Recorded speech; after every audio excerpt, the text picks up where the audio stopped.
Salut à tous, c'est Hubert, vous êtes bien dans Yatta, l'émission dédiée au manga et à la Japanimation, tous les mercredis 19h, 21h sur les ondes de Move et en simultané sur le Twitch de Move, ça ne change pas depuis tout ce temps. Soso avec un kilt magnifique, comment tu vas ? Ça va, vous le voyez pas, mais il est trop beau. Ouais, c'est dommage. Le jingle Halal Christmas. alors, comme on ne fait pas de private joke, il faut quand même que tu expliques. C'est pas private, non. Tout le monde connaît cette musique, elle a explosé. Moi, je l'ai découvert tout à l'heure dans le bureau. Hein. Ah, bah c'est moi. Tu n'as pas TikTok. Et non, j'ai pas TikTok. Et moi, je la connais en pas, gros, cette musique. c'est un gars, je suis fan de lui. Il a fait un jingle Maria Carré, mais en mieux. Made in Maghreb exceptionnel. Avec un accent incroyable. Oui, Halal Christmas, everyone. Mais en tout cas, il y a un Himitsu aujourd'hui qui n'a rien à voir avec Maria Carré. C'est dommage, mais tant pis. Non, mais il va être tranchant celui-là. Ok. T'inquiète. Ça marche. Je sais pas pourquoi Rien à voir avec oui, mais ça marche. Christmas. Ce sera en deuxième partie d'émission qu'on fera le Himitsu tout à l'heure. Ringo est là aussi, comment tu vas ? Bah écoute, ça va, moi aussi j'ai une petite bonne nouvelle. Voilà, Il est temps. Après 6 ans dans cette émission, tu as enfin une chronique. Je ne suis plus touriste. Il était temps, j'ai enfin une chronique. Je vais pas vous dévoiler son nom parce que je suis vachement fière du nom et de la chronique aussi. Ok, donc on garde le suspense. Ce sera pour plus tard. Et bah je suis vachement contente. En plus, il y a que des filles aujourd'hui, donc c'est vrai. Je suis hyper contente encore plus. Alors, j'adore Willax et Diff, mais c'est cool de temps en temps. Ouais, moi aussi, je suis un peu content. Je me sens comme Antoine chez Move. Comprendra pour tous ceux qui travaillent chez Move. Ta chronique, on la retrouve en fin de première émission. Yes. Donc on aura le nom et aussi ce qu'on retrouve dedans. Elle est là aussi. Vous savez qu'il y a toutes les filles de l'émission. Oui. Nice, comment tu vas ? Bah moi ça va très bien. Je reviens du cinéma avant-hier. J'ai vu mes collègues du Rohan, donc je suis très heureuse, tout simplement. Est-ce que tu vas nous en parler tout à l'heure ? On pourra en parler parce que je sais que Soso l'a vu aussi, donc on peut rebondir dessus éventuellement. Donc la série sur Seigneur des Anneaux. Le Seigneur des Anneaux, la guerre des Rohirrim qui est sorti aujourd'hui au cinéma. Voilà, c'est un film qui est quand même qui trempe beaucoup dans le Tolkien. Voilà, dans du vrai Tolkien. On parle vraiment d'une vraie légende. Parce que c'est l'univers. Oui, bien sûr, mais souvent on modifie beaucoup pour l'épique, etc. Parce que Tolkien c'est pas très très épique en vrai. Ouais. Et là quand même il y a moyen de satisfaire ceux qui aiment Tolkien, le lore, etc. Et ceux qui aiment Peter Jackson et son côté épique qui est important dans les films. Donc la chronique est faite. Ah, peut-être. C'est vrai. Je peux me lancer, moi je peux pas me lancer. Tu le fais très bien. En début de deuxième heure avec toi, Nice. Pardon. Elle arrive tout droit du Japon. Enfin, ça fait quelques temps qu'elle est en France maintenant. En attitude, Anna est avec nous, créatrice de contenu. Comment tu vas ? Ça va très bien et toi ? Bah, ton français est parfait. Bah merci, c'est parce que je suis peut-être d'origine française Non, également. incroyable. Non mais tu rigoles, mais il y a beaucoup de gens, je reçois énormément de messages sur les réseaux sociaux, on me dit mais Anna tu parles super bien français. Et je suis là-bas. Tu leur dis merci. Bah ouais, merci beaucoup. Est-ce que J'ai étudié pendant 10 ans le français. Oui, ça doit être ça. On parlera avec toi évidemment de ta création et aussi de ta vie au Japon, de ta vie de t'es franco-japonaise du coup. Ouais, je suis franco-japonaise, ma mère elle est japonaise, mon père français. J'ai grandi en France, mais là ça va faire 2 ans que j'habite au Japon et c'est la première fois depuis 2 ans que je remets un pied en France. Donc il y a beaucoup à dire. Et garde tout, parce qu'on va en parler tout à l'heure. En deuxième partie d'émission, Yasinovic sera avec nous. On parlera, lui aussi créateur de contenu, mais lui du coup sur les mangas, on parlera avec lui. On parlera aussi des épéistes dans les mangas. C'est pour ça que tu as dit que ça allait être tranchant aujourd'hui. Tout à fait. Soso. Évidemment, bonjour à tous ceux qui nous écoutent à la radio et ceux qui nous regardent sur le Twitch de Move. Si tout le monde est prêt, si tout le monde est prête même, j'ai envie de dire. Oui. Et Yatta, c'est parti. Yatta. Vous l'avez super bien fait. C'était féminin. Ouais. Geoffrey, garde ça dans un coin, on le mettra une prochaine fois.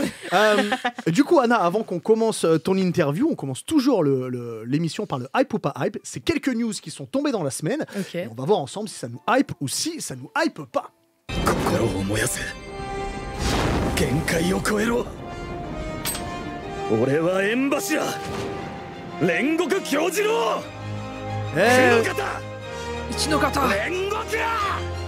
C'est quand il était encore vivant, vous avez reçu...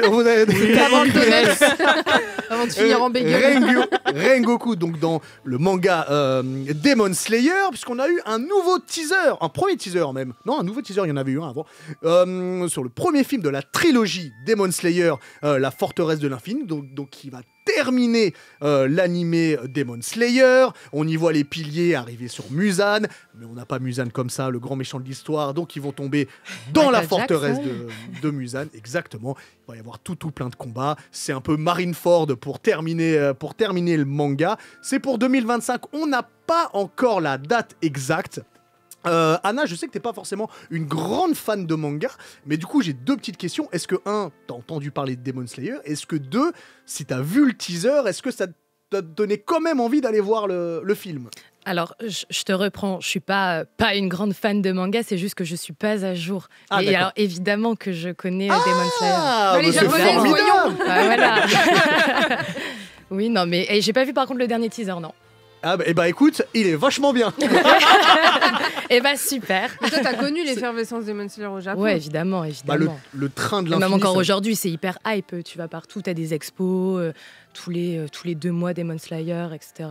Mais ouais, c'est hyper hype. Ouais, bah c'est bien, j'ai plein d'autres questions pour l'interview tout à l'heure. Ok. Génial. Soso? Eh ben, moi, je suis animal only sur Demon Slayer. J'ai pas réussi. J'ai pas réussi. C'est le jingle, il m'a transformé.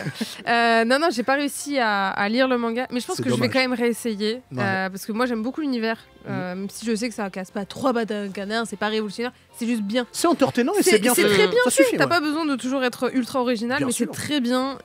Et j'ai très hâte de voir le combat final parce qu'on m'a beaucoup vanté cette partie finale. Je veux voir Michael Jackson souffrir que celui-là, parce que moi je suis fan de Michael. Bah, c'est il le peut seul plus que je veux souffrir bien. là actuellement, donc bon. Waouh. Pardon, Alors, mais je pense que ça va être exceptionnel visuellement parce moi, que c'est mon arc préféré. Ah, bah tout le monde m'a dit l'arc final c'est une dinguerie, mais surtout que bon, c'est pas toujours le cas que les arcs de la fin sont bien. Souvent c'est toujours critiqué. Bon, il y a toujours des critiques sur la fin, mais Ufotable, je sens qu'ils vont nous faire un truc là, ils vont exploser les records, je pense. Ils ont bien fait de faire un film. En 3 films, ça va être très très bien. Nice. Bah écoute, je sais pas s'ils peuvent encore se surpasser au niveau de l'animation et de l'ambiance, mais j'espère vu que ça sera des films, tu vois. Par contre, je comprends pas. Pourquoi faire des teasers qui ne racontent rien sur ce qui va suivre? On l'a vu déjà tout ça, tout ce qu'ils ont mis dans le teaser. C'est pour te donner l'eau à la bouche. Bah oui, pour mais dire non, coucou, mais moi je veux moi je veux de nouvelles images. Ok, ils m'ont mis une date, ils m'ont dit 2025, mais en vérité, leur teaser il raconte rien du tout. Il est beau. Il fait plaisir, mais il raconte rien. Quand tu vas voir un teaser, est-ce que c'est pour être spoil? Du pilier le plus puissant se battre, tu vas dire ah ouais. Ah mais je crois que c'est un teaser, pas un trailer. Non, c'est pas un trailer, mais bon. Voilà. Ringo. Hubert. Oh là là, ça y est. La Grincherie n'est jamais finie. Les grilles est arrivé. Bon. Déjà, Kimetsu no Yaiba, bon, je m'en tamponne un peu. On peut commencer comme ça. Tu peux redire tamponne le coquillard, s'il te plaît? Je m'en tamponne le coquillard. Voilà. C'est sympa, mais bon, sympa. Mais alors, le format de film. Alors, c'est eux qui ont lancé la mode. Oui, en plus, tu fais le site de 3. J'ai envie de me défenestrer, clairement. Il n'y a pas de fenêtre dans le studio. Dommage, heureusement en créer une. En fait, ça me gonfle de faire ce délire de film. Des fois, ça peut être pertinent. Ouais. Mais par moment, 3 films, non mais sérieux, au secours. Peut-être qu'ils vont développer les combats sont assez courts dans le manga, parce que c'est quand on avait demandé à l'autrice d'accélérer le mouvement parce qu'il fallait terminer le manga. Mais en fait, il y a des trucs où... Peut-être qu'elle va pouvoir faire un peu plus. Il y a des trucs où ça peut passer avec Nice, on en parlait en off, les 3 films de Face Night Evansfield sont pas ouf tous, le dernier est exceptionnel, mais en fait vraiment cette idée de tu veux finir ton animé, faut que t'ailles au cinéma, et on rajoute un truc, ils ont fait pareil avec Shingeki, ils ont rajouté encore un truc avec le cinéma.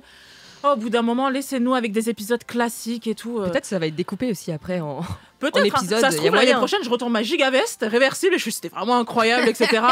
Mais bon, Ufotable, il me casse la tête franchement, donc c'est pas bien. Hype. Tu as été poli, n'est-ce pas?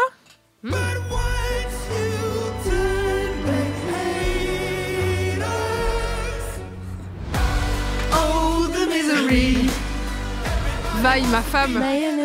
Vous avez reconnu l'OST d'Arcane, donc par Imagine Dragon. Comme vous le savez, il n'y aura pas de saison 3 d'Arcane. La saison 2 était là. Donc du coup, la dernière, mais...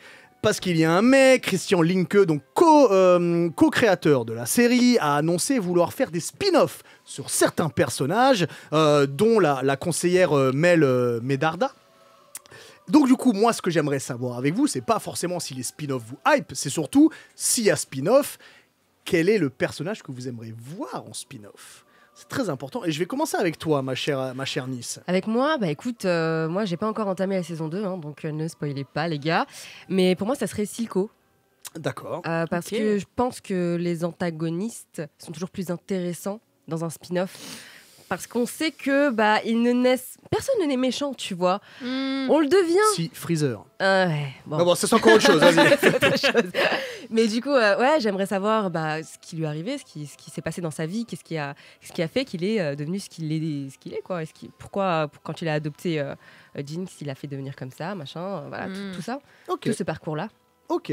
Anna, est-ce que tu as regardé Arcane? Alors moi, je vais sûrement me faire taper sur les doigts, mais j'ai absolument pas regardé Arcane. C'est dans mes projets. Je voulais commencer hier soir. Je me suis endormie devant le premier épisode. Quoi. Écoute, belle ambiance. pour le Japon, vu que vous passez plus au-dessus de la Russie sur les 12 heures d'avion, un truc comme ça, tu as le temps de te faire pas mal d'épisodes. Effectivement. Voilà. Effectivement. Moi, je pense que tu peux faire j'espère toute la quand même première commencer saison, la première saison avant de rentrer à Tokyo. D'accord. Mais c'est dans mes projets. Regarde, et après tu reviens en émission et tu nous dis sur quel personnage t'aimerais. Nickel. Ça marche. Soso. Moi, je veux Echo. Echo, d'accord. Je l'aime d'amour, il a trop la classe, ses dreads blanches là. Yeah My God. Mais je l'aime trop là quand il fait du surf là comme ça là. Non, il est incroyable lui. J'aime trop. En fait, je veux juste voir sans spoiler ce passage qui nous manque littéralement entre petits et plus âgés. L'arbre, tout ça, nanana. Puis j'aime trop ce personnage, il est hyper attachant, il a trop la classe, j'aime trop, je suis amoureuse de lui. Et voilà, c'est comme ça. Je suis d'accord. Ringo. Est-ce que tu m'autorises à tricher?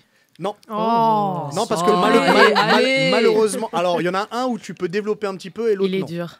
Ah non, j'ai un seul nom. Titre. Ah, t'as qu'un seul? Oui, j'ai entendu. J'ai entendu, je me suis dit, je vais pas le faire tout de suite. On connaît pas encore assez bien Anna. On va pas... Je la connais, tu peux y aller, c'est pas grave. Vas-y. Non, j'ai un seul nom, mais il est pas dans Arcane. Je m'y connais pas trop en LoL. Ah bah, donc je t'autorise à tricher. Bah, parfait. Mais il y a un personnage, j'ai joué une fois à LoL et c'est le personnage que j'ai pris, c'est Miss Fortune. Voilà, qui est super stylé. Alors, j'étais éclatée au sol. Hein. Ouais. J'ai plus jamais rejoué à LoL. Mais c'est une pirate, en fait, qui veut devenir un peu la reine des pirates. Bon. Oh, ça me rappelle un manga. Ça me rappelle quelque chose. Dans un skin, je crois que c'est ça qu'elle veut faire et je la trouve méga stylée. Okay. Et je me dis, en plus, tu pourrais, en plus avec le Fortige, s'ils reprennent un jour la licence, tu peux faire des trucs sur les mers, etc. Tu pourrais avoir ce genre d'environnement et ça pourrait être trop stylé. Et en plus, elle est vachement jolie, elle ressemble beaucoup à Erza. Ça pourrait être plein. Oh bah, c'est bon, elle a les cheveux rouges et des bon. flingues, voilà. On aime. Moi, ça me va. Ici, On aime beaucoup. Allez, pourquoi est-ce que tu m'as menti? Je ne pouvais pas te dire la vérité. En tout cas, pas avant que tu n'aies tes pouvoirs. Il fallait que je sois certain de ce que tu étais. Et qu'est-ce que je suis alors? Tu es un véritable Viltrumite. Tu es un véritable comédien de doublage. Exactement, Benoît on le salue d'ailleurs, Benoît Dupas qui fait la voix de Marc dans Invincible. Donc vous avez entendu une discussion entre Omniman et Marc, donc du coup son fils, parce que le premier trailer de la saison 3 d'Invincible est disponible. On voit Marc, donc du coup, qui semble être trahi par Cécile, qui est le boss d'une organisation qui est censée protéger la Terre, et surtout... On voit qu'Omniman a toujours la plus belle moustache de l'histoire des animés, après celle de Vegeta dans Dragon Ball GT, bien évidemment. Je vais commencer avec toi, Soso. Est-ce que tu as hâte de cette saison 3 Oui, mais faut que je qui arrive regarde le 6 février d'ailleurs. Ah, bah faut que je regarde la saison 2, j'ai complètement zappé de la regarder. Je sais, alors que j'ai défoncé la première saison, mais comme never. Ouais. J'ai adoré de ouf, surtout en VF. J'ai adoré la VF. La VF est magnifique. La VF, elle est exceptionnelle et merci pour le taf. Et ça fait longtemps que j'avais pas regardé de comics. Ouais. Donc ils m'ont remis dedans, mais en mode, tu vois, genre comics un peu énervé. Tu vois, déjà j'avais bien aimé Deadpool. Tu vois, dans le délire un peu sanglant, humour totalement bancal. Ouais. Là, et après, en plus là j'ai regardé The Boys, donc vraiment je suis encore dedans, ça tu fait vois. le lien. Donc du coup, il faut que je regarde la saison 2. C'est pour ça que je me suis pas spoil avec le trailer. Mais t'as bien fait parce que. Mais au moins en fait, je vais enchaîner et j'aurai la saison 3 juste après, parce que le problème c'est que la première saison, t'es là et en mode et t'attends comme ça. Donc tu peux le refaire. Mais totalement hype. Regardez Invincible, c'est exceptionnel. Exactement. Est-ce que tu penses qu'elle te l'a bien vendu là, Anna? Carrément. Dessus, ouais. Carrément. Après de base, je suis pas très comics moi. Ouais, mais tu vas voir que là, enfin, à part ceux des années 90, tu vois. Là, tu vas aimer. Bah ouais. Normalement. Hein. 14 heures pour le Japon. J'ai des trucs à rattraper. Hein, là. Oh, tu vas pas dormir. Hein. C'est clair. Ringo. Mais bien sûr que je suis hype. Bien sûr, je sais que tu aimes Omniman. Omniman, mais c'est le meilleur personnage de tous les temps. Il a une punchline dans la saison 1 concernant sa femme, elle est exceptionnelle. C'est la meilleure punchline de tous les temps, voilà. C'est laquelle? Quand il dit oui, j'aime ta mère, mais comme un animal de compagnie. Oui. Waouh. Il est ignoble ce personnage, c'est incroyable. Think, Mark! Think! Incroyable. J'adore ce personnage. Et en plus, la saison 3, elle est gérée par Bobby Pills, studio français, qui a fait Last Man, entre autres. Donc, Pipoudou, etc. Donc, je suis overhypée. Et de toute façon, quand il y a Omnima avec sa magnifique moustache, je frémis. Je suis d'accord. Nice. Alors moi, honnêtement, un peu comme Ringo pour Demon Slayer, je m'en tamponne un peu le coquillard. I'm sorry. Vraiment, Invincible, j'ai essayé. J'essaye, mais j'y arrive pas. J'arrive pas à m'intéresser, j'arrive pas à rentrer dedans. Vraiment, je dois être à l'épisode 6 ou 5 ou 6, ou un truc comme ça de la saison 1. Ah oui, donc t'as avancé quand même. J'ai essayé, mais franchement, je saurais même pas te dire, à part quelques éléments quand il essaye de voler, tu vois, de quoi ça parle et de quoi il s'agit. T'as pas été hypé par la scène du métro? Non. Je ne sais, moi je me rappelle même plus. C'est quoi la scène du métro? Alors attends, on peut pas spoiler. Alors, on peut pas spoiler. En fait, si on te spoil ce moment-là, ouais, c'est trop. Non, on peut pas spoiler. Okay. Mais est-ce que on va garder le secret alors? On va garder le secret. Je me rappelle plus 6 épisodes, donc normalement il y a déjà eu la scène du métro. Bah oui, 6 épisodes, on a même vu Omniman. Oui. Enfin voilà, je t'en ai déjà trop dit, Anna. Sorry. Ok, bah écoutez, c'est tout pour cette semaine. Du coup, Anna, tu es avec nous. C'est un vrai plaisir. Donc, tu vis au Japon. Moi, la première question, avant qu'on rentre dans tout le reste et dans ton travail, c'est qu'est-ce qui t'a donné envie de partir y vivre définitivement ? Alors, du moins pour le moment. Je ne sais plus si je l'ai dit en début d'émission, mais ma mère est japonaise et mon père est français. J'avais l'habitude de voyager du coup au Japon depuis toute petite. Il y a eu les événements Corona, Covid, confinement, et je me suis posé plein de questions et je me suis dit qu'est-ce que tu as vraiment envie de faire dans ta vie ? Et je me suis dit j'avais toujours voulu un jour au moins habiter 1 an au Japon. Au final, même si je connaissais la culture, la vie Tokyo Heat, moi j'avais jamais fait. J'habitais chez mon grand-père et on voyageait pas mal. Et au final, l'année s'est transformée en 2 ans. Et pour le moment, je compte pas revenir en France. À part pour les vacances. C'est ce que j'ai cru comprendre sur tes vidéos. Ouais, c'est ça. Quelles sont les grandes différences justement qu'il y a au Japon ? Bon, là, en l'occurrence sur Tokyo, que tu préfères par rapport à... Tu vivais où en France ? Je vivais à Lille, moi. Je suis du nord de la France. Donc on va comparer par rapport à Lille. Ouais. Qu'est-ce que tu préfères du coup sur Tokyo ? Quelles sont les choses où tu dis ah ouais, on est mieux là, on mange mieux Alors évidemment, tout ce qui est culinaire, etc., c'est complètement différent. Après, c'est pas forcément ce qui me manquait le plus, tu sais, de la France. Un point positif que je pourrais mettre en avant, le truc qui me vient directement, parce que du coup, moi, ça faisait 2 ans que j'étais pas rentrée en France. Ah oui, quand même. C'est vraiment le rapport que tu peux avoir avec les gens. Je trouve que en France, il y a beaucoup de méfiance. Ouais. Là où au Japon, c'est totalement différent. À titre d'exemple, tu vois, tu commandes un truc sur Internet, le livreur, il te pose ton colis devant chez toi. Après, tu vois, c'est... Ah, tu veux dire, là, on est sur la sécurité même, du coup. Ouais, c'est sur la sécurité. Après, tu vois, et je trouve que c'est important de le préciser parce que c'est pas un sujet que j'aborde de manière ponctuelle sur mes réseaux sociaux, parce que c'est une porte ouverte. Tu vois, quand tu parles de sécurité, t'es une meuf et tu te sens safe au Japon, en fait, c'est une porte ouverte à énormément de discours haineux, de discours racistes. Moi, j'en avais fait une de vidéos où je disais, je prenais mon téléphone et je disais ouais, je me sens hyper safe au Japon. Et en fait, t'as 2 discours. T'as le premier discours, ça va être ah mais c'est normal, t'as pas d'étrangers au Japon. Oh, waouh. Ouais. C'est sûr. Et de l'autre côté. Et de l'autre côté, tu as vraiment ces gens qui vont dire « Ouais, non, mais le Japon, c'est un pays qui est hyper raciste. » Et ça me fait penser à une chose, tu vois, rien que on parle de différence entre la France et le Japon, ne serait-ce qu'au niveau de la liberté d'expression. Tu sais, tu vois, ne serait-ce que dans les commentaires de cette vidéo, par exemple. Les gens se permettent de dire des choses atroces. Ouais. Tu vois, ils ont... les discours haineux, ils sont hyper légitimes. En fait, on se cache plus de dire des trucs hyper racistes. Il y a ta pépé, et en fait, on s'en fout. Et en fait, ça légitime, de ouf, des discours qui sont hyper horribles, quoi. Là où au Japon, je pense que Soso, toi, tu dois connaître, ou tout le monde ici doit connaître, mais il y a cette notion de tatemae. En gros, c'est vraiment la façade que les Japonais se créent en public. D'accord. Donc, mettons, tu vois, tu as des pensées, tu vas jamais les partager avec les autres parce que tu n'as pas envie de les déranger. Et donc, il y a ce truc aussi où tu vois, les discours haineux, c'est pas un truc qui est bien vu au Japon, tu vois. Et ça, c'est une énorme différence que j'ai pu remarquer entre la France. Ouais, c'est vrai que c'est ça, tu vois. Ringo. J'ai envie de rebondir sur ce que tu dis par rapport à la sécurité, parce que c'est un des trucs qu'on entend le plus au Japon, la sécurité. Mais ce qu'il faut prendre en compte, c'est que moi, j'ai vécu du coup 1 an là-bas. Je suis rentrée là il y a 1 mois, donc c'est encore tout récent. Je suis encore un peu japonaise dans ma tête. Et le truc qui m'a frappée tout de suite, les gens m'ont dit qu'est-ce qui t'a le plus choqué, les transports, etc.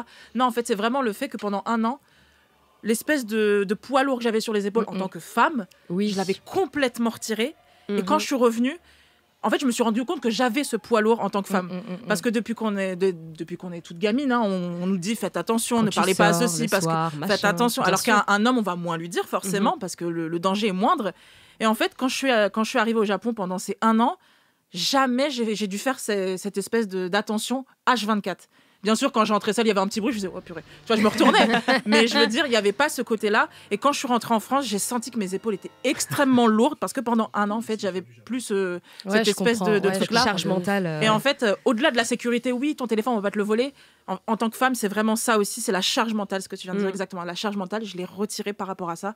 Et là, du coup, je me la reprends. Et ça, c'est peut-être parce que tu n'étais pas avec un Japonais. Parce que si tu sors avec un Japonais, la charge mentale, elle est là. Quand tu es une meuf. C'est-à-dire quand tu es une meuf au Japon et surtout quand tu es en ménage avec un mec, je trouve qu'au Japon, il y a quand même ce truc où la femme, elle doit tout gérer. Pareil, c'est un truc. Ah bon ? Ouais, c'est un truc. c'est la femme au foyer, la vraie, genre. Ouais, c'est ça, mais tu vois, des fois, c'est hyper mal vu parce que nous, on a ce regard de français, tu vois. On voit les choses sous notre prisme d'Européen, tu vois. Moi, justement, je voyais les choses de cette manière-là quand j'étais en France. Et en étant copine avec des Japonaises, des fois, tu demandes à des meufs, c'est quoi ton projet de vie ? Moi, c'est de construire une famille, c'est d'être femme au foyer, mais parce que j'aime ça. Et c'est un métier à temps plein, tu vois.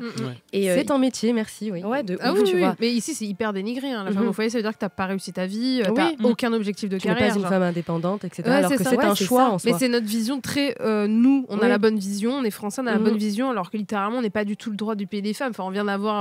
l'avortement, on a l'affaire Mazan, enfin tu vois, on n'est pas non plus les plus open, tu vois. Mais du coup, pour rebondir sur ce que tu dis, c'est-à-dire qu'une femme qui travaille, c'est quelque chose qui est mal vu ? Alors, une femme qui travaille, c'est pas quelque chose de mal vu, mais au niveau de la carrière, tu vois, il y a plus de chances, il y a quand même beaucoup de discrimination, hein, tu sais. Quand tu es une femme, par exemple, sur un même poste, tu as une femme qui va être mieux diplômée, et elle a des risques de ne pas avoir le poste parce que c'est une femme, tu sais, au Japon. Ah, donc la discrimination est très présente. Ouais, discrimination est très présente. Et pour revenir sur le truc des femmes au foyer, c'est mal vu en France. Au Japon, c'est pas mal vu, tu vois, d'être femme au foyer. C'est, tu vois, la nana, elle est comptable, mère, elle est tout, quoi, cuisinière et machin. Et c'est vrai que pour beaucoup de femmes en France, on peut avoir ce jugement en mode « Putain, mais t'es femme au foyer » et qui peut être hyper dénigrant, alors que au Japon, non, tu vois, c'est une fierté de bien élever ses enfants, de leur inculquer énormément de valeurs, et ça prend du temps, surtout quand t'es avec des gosses, tu vois. Bien sûr. Surtout qu'il n'y a pas le même rythme scolaire, ils finissent plus tôt. Donc en fait, tu les déposes, tu dois faire le bento de tout le monde le matin, tu dois les déposer, tu dois t'occuper de la maison. Et pas le benko. Ça peut être pas mal.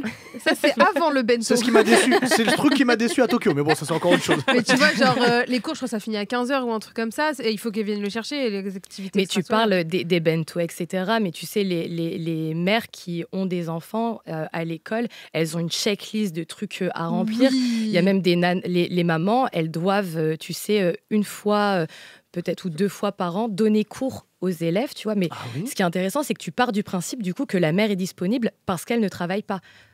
Donc, tu sais, pour les mamans qui travaillent, elles doivent poser un jour de congé. C'est compliqué au Japon, avec les heures de travail, etc.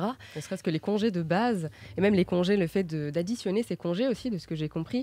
Certains en prennent de façon ponctuelle, en fait. Ils ne les prennent pas tous d'un coup. Et il n'y en a pas beaucoup. Ouais, c'est ça. Hein, je pense que ça dépend dans quoi tu travailles aussi. Ouais, je pense que ça dépend des métiers, effectivement, tu vois. Mais ce truc de congé, c'est quand même plus français que japonais, quoi. Oui. On s'est battu pour ça.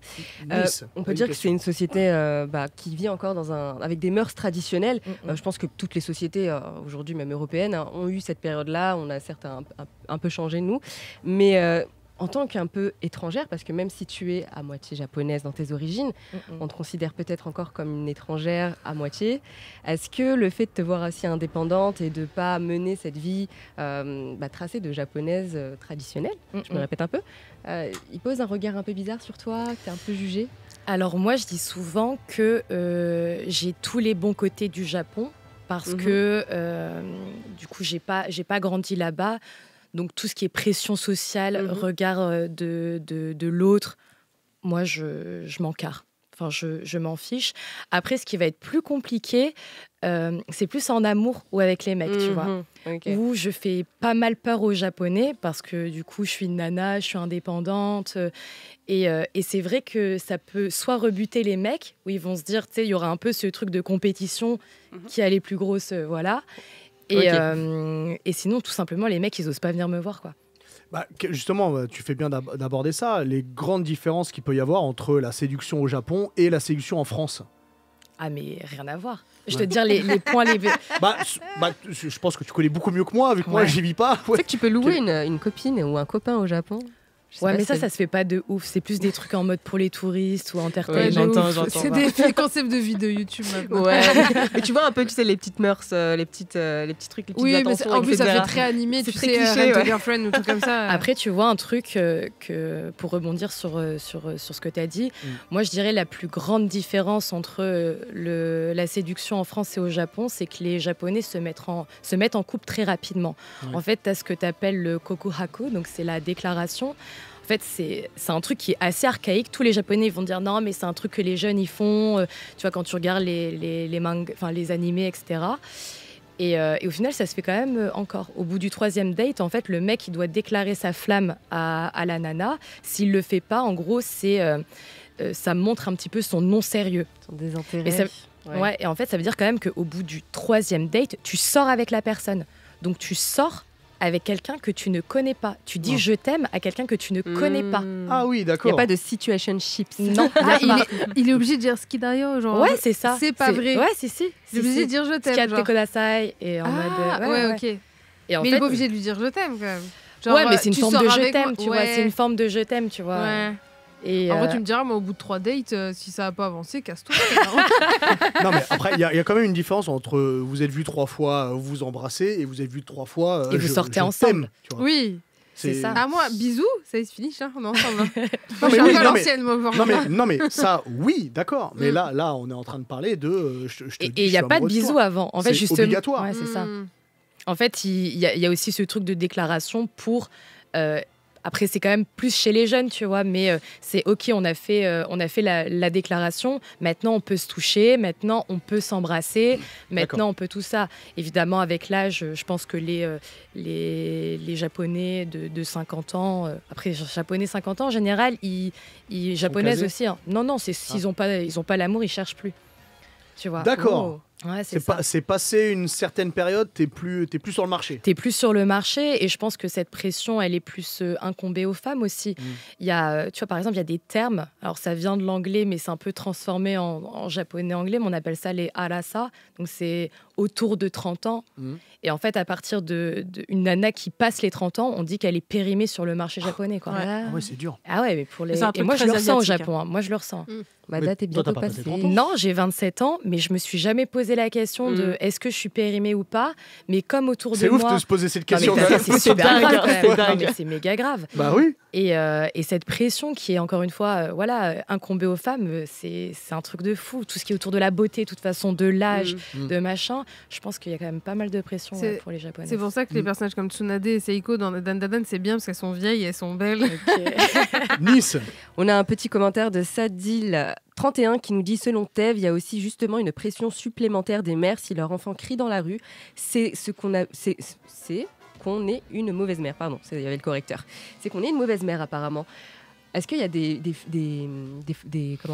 situations comme ça où on peut paraître soit mauvais, soit mal poli peut-être, toi aussi au niveau de la culture française et japonaise, tu as été confrontée à des situations où tu étais considérée comme mal poli dans tes gestes peut-être?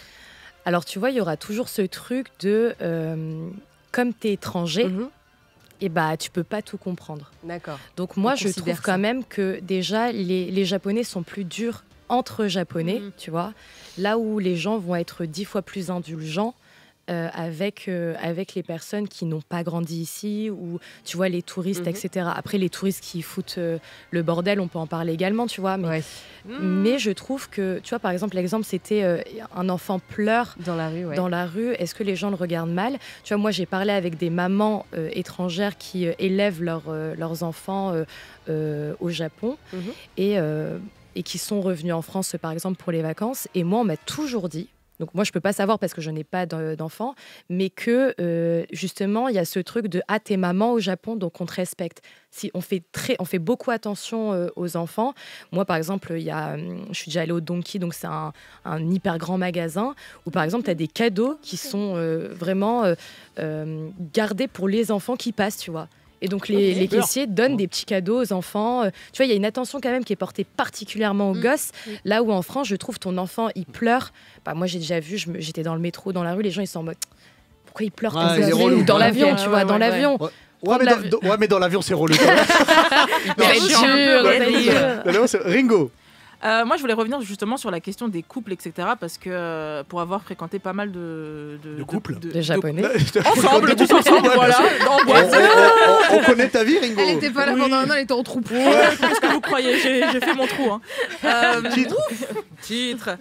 Mais du coup, ce que j'ai constaté, c'est qu'il y a cette espèce de... Je sais pas si on peut appeler ça une tristesse, mais quand un homme va être en couple, souvent marié, forcément il y aura, je vais dire 100%, il y en a qui ne le font pas, mais très souvent il y aura la tromperie qui va arriver, qui est connue par la femme, mais tu sais, il y a cette espèce d'environnement qui se crée où on a un foyer, je sais que mon mari me trompe, mais on a des enfants, on a un foyer, je peux pas demander le divorce parce que ceci, parce que cela. Est-ce que toi tu penses que ça reflète encore cette société qui est profondément triste pour nous en tant qu'Européens, parce que juste quand on va au Japon, on voit les mecs qui vont dans les vidéoclubs où tu as juste à passer le fameux petit rideau où là les hosts, voilà, entre autres. On a fait une petite soirée host. Tu vois, il y a tout ce genre de trucs là. Est-ce que tu penses que c'est encore un reflet de cette société qu'on peut considérer comme triste? Bah alors, tu vois, quand tu me parles de tromperie, etc., parce que je pense que c'est un truc que tu peux vachement voir sur les réseaux sociaux, où tu te dis, ouais, les Japonaises et les Japonais se trompent énormément. En fait, déjà, au Japon, tu as 2 types de tromperie. Donc, la première, c'est Oaki.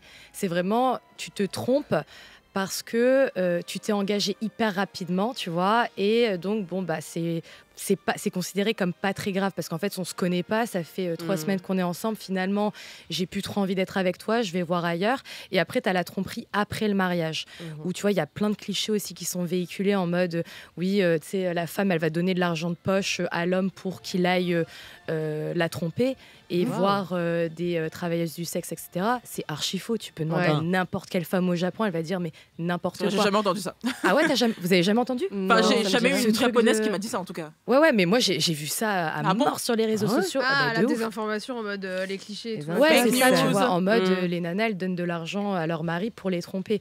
En fait, je pense qu'il y a un amalgame qui peut être fait parce que c'est vrai que c'est la femme qui gère l'argent du foyer et qui effectivement, tu vois, va budgétiser l'argent du foyer et il y aura un petit budget pour les plaisirs, tu vois.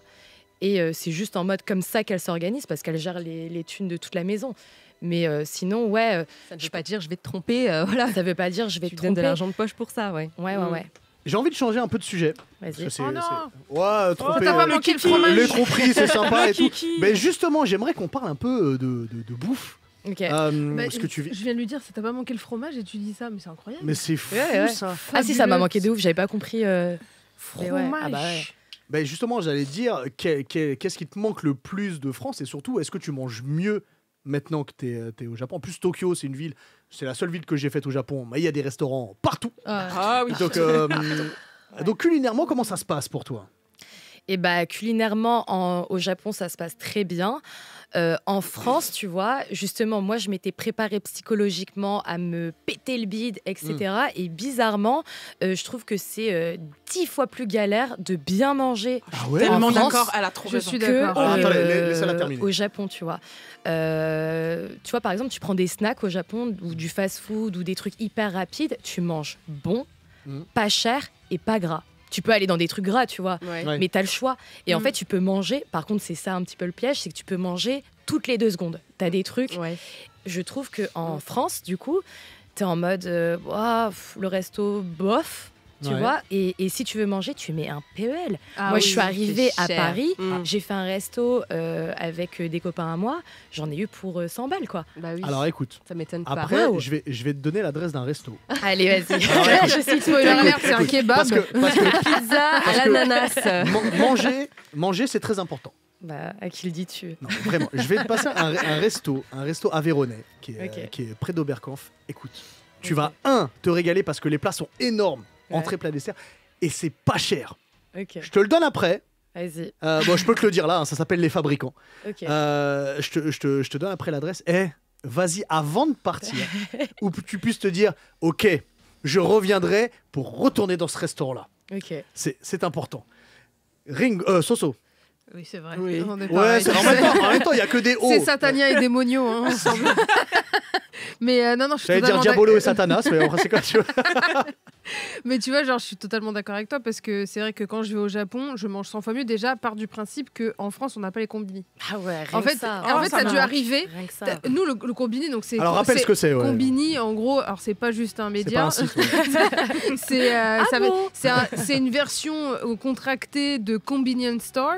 Donc en gros, c'est une petite supérette où tu peux acheter tout et n'importe quoi à n'importe quelle heure de la journée parce que c'est ouvert H24. C'est tellement pratique. Il y a des villes où ça peut fermer, mais même genre j'étais à Nikko dans le trou de balle du Japon. Littéralement, il y avait un convini ouvert 24/24. C'est-à-dire tu peux y aller à 4h du matin s'il te faut, je sais pas, des clopes, de bourre la gueule, des serviettes, t'as soif, tu veux manger un pudding, n'importe quoi, une glace, il y a et tout. C'est bon et pas cher. C'est bon, c'est pas cher. L'écart de prix est monstrueux. Des cafés. Moi, par exemple, je suis à Paris, là, je me dis, je vais me prendre un petit café le matin. C'est 5 balles le café. What the fuck. Pareil, c'est devenu extrêmement cher. Ça, c'est sûr. What the fuck. Ah ouais, là-bas, le café, c'est 80 centimes. C'est ça, ouais, tu prends ton café. Mais est-ce qu'il est bon, le café? Mais bien sûr qu'il est bon. Ah oui, ils sont très forts en café au Japon. C'est trop bon. Ils rigolent pas sur la bouffe. Ah ouais. Ringo. On va rester sur la bouffe, mais pas la bouffe en elle-même. Ah bon? Oui, mais sur les restaurants en soi, parce que moi je suis une immense angoissée, anxieuse, etc. Et ce qui est génial au Japon, mais en même temps, je peux comprendre que ce soit pas ouf, c'est qu'on peut bouffer seul. Oui. Vraiment, tu vas au Matsuya, ma vie, le Matsuya exceptionnel. Très bon sujet. Alors qu'est-ce que c'est le Matsuya? Matsuya, c'est une chaîne de fast-food ouvert quasiment 24h/24. Je passais ma vie là-bas. Et en fait, ce qui est bien, c'est que, pour moi, après, je peux comprendre que d'autres diront que c'est pas bien, j'arrive à avoir les deux visions. C'est qu'en fait, t'as des places solo. T'es face au mur, il y a son père avec toi, il y a des trucs pour te. Comme quand tu mettais ton cahier pour pas que l'autre il copie à côté de toi. Ah, tu mettais ton cahier pour pas qu'il copie. Bravo, Ringo. Voilà, tu étais ce genre de bénévole. Elle a pas aidé ses potes. J'avais pas de potes. Donc voilà. Allez. Mais du coup, voilà, t'as plein de restos comme ça, même des cafés, etc. où vraiment t'es isolé, t'es seul et tu peux manger tout seul. Et même dans les boulots, etc., t'as la cantine. Et souvent, les Japonais, ils mangent seuls. T'es pas obligé de manger avec tes collègues. T'es pas obligé. Incroyable. Le kéké qui vient de dire, on va manger ensemble. Laisse-moi tranquille. Toute la journée, on doit s'y porter. Mais tout est fait pour finalement. Et tu parlais tout à l'heure de est-ce que les gens sont tristes et tout. Mais tu vois, tout est fait pour les gens seuls aussi. Oui. À la fois, c'est cool, tu vois, pour les gens qui sont introvertis, qui ont la flemme de sociabiliser, etc. Même moi, jamais de ma vie, j'aurais pu faire un restaurant seul en France. Là où au Japon, je fais des ramen seuls.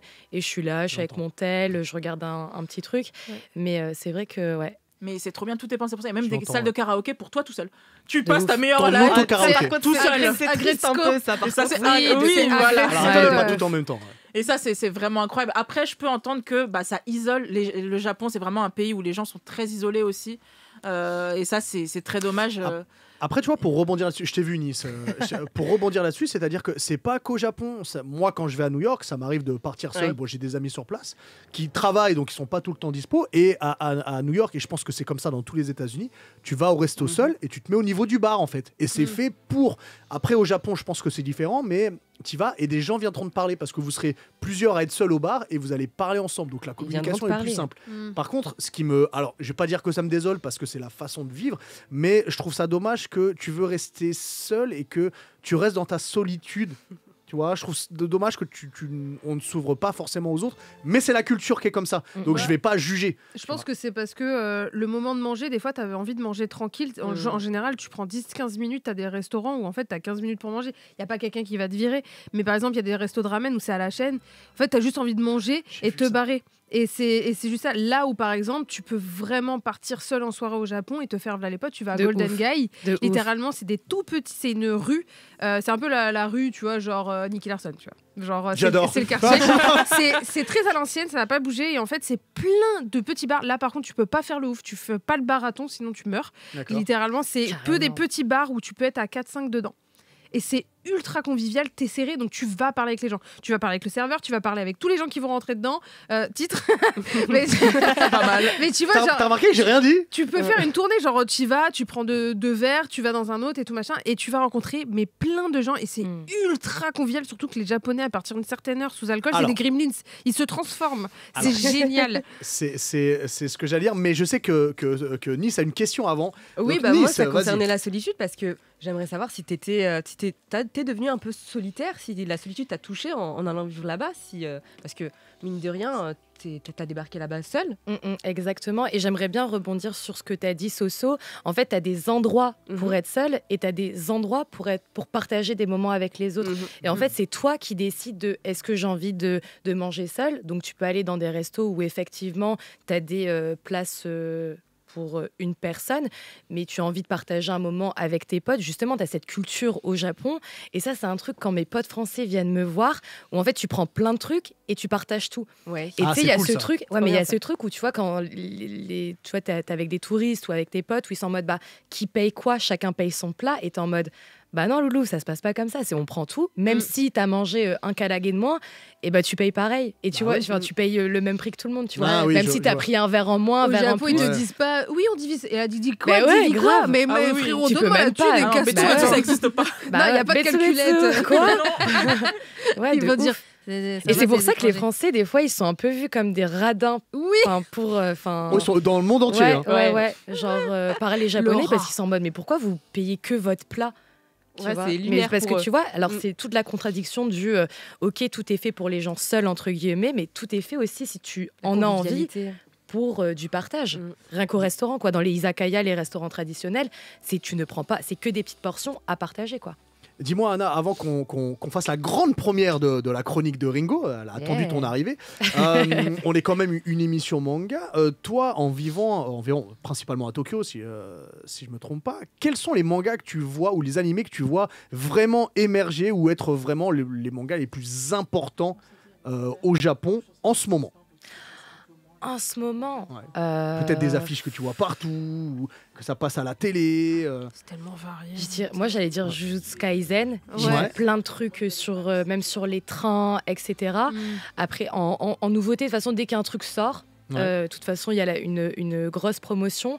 Comment ça se passe d'ailleurs la promotion des mangas? C'est en général, tu as des expos, c'est affiché sur les trains. Ils aiment beaucoup les trains, les Japonais. Ok, oui. Et après, je pense que Soso, peut-être les filles, vous en savez plus que moi. Mais ouais, je dirais la promotion, c'est en général. C'est la musique, c'est partout. Ouais, c'est ça, la musique. Shibuya, c'est ça, des grosses affiches. Quand il y avait le film Spy Family, t'avais la musique du film Spy Family qui tournait en boucle. en boucle, hein, toute la journée. C'est la meilleure chose du film, on peut le dire. Oui, le dieu du caca, tout ça, machin. Mais en gros, il y avait la musique du film, donc du groupe qui a fait l'opening de Tokyo Revengers, ça, je crois que c'est ça. Possible. Je crois que c'est ça. J'ai oublié ce film. En gros, ça tournait en boucle à Harajuku, et en fait, j'étais en mode, mais attends, mais c'est eux, mais genre tout le temps. Tout le temps. Et ça tournait, vraiment. Et s'ils ont envie de faire une promo, ils vont la faire. Mais c'est vrai que partout où tu vas, des fois, tu vas voir des affiches d'un animé, t'en as jamais entendu parler. Aussi, mais ça va être affiché partout. Métro, alors c'est vrai que dans le métro, il y en a beaucoup. Mais sur le Japon, c'est vraiment les écrans LCD géants. Et t'as des pubs tout le temps qui passent. Tu peux avoir du luxe, comme tu peux avoir des animés, des extraits, des jeux mobiles aussi. Jeux mobiles, ça, il y en a foison, mais du coup, ça fait de la promo pour de l'animé aussi, donc c'est constant. En fait, pour les fans de manga et d'animé, aller au Japon, c'est le paradis. C'est le paradis. Oui. Mais tu vois, par vraiment, exemple, un animé qui est tout le temps présent, c'est Doraemon. Tu vois tout le temps partout. Classique, mais tout le temps. Et je sais pas si c'était diffusé en France.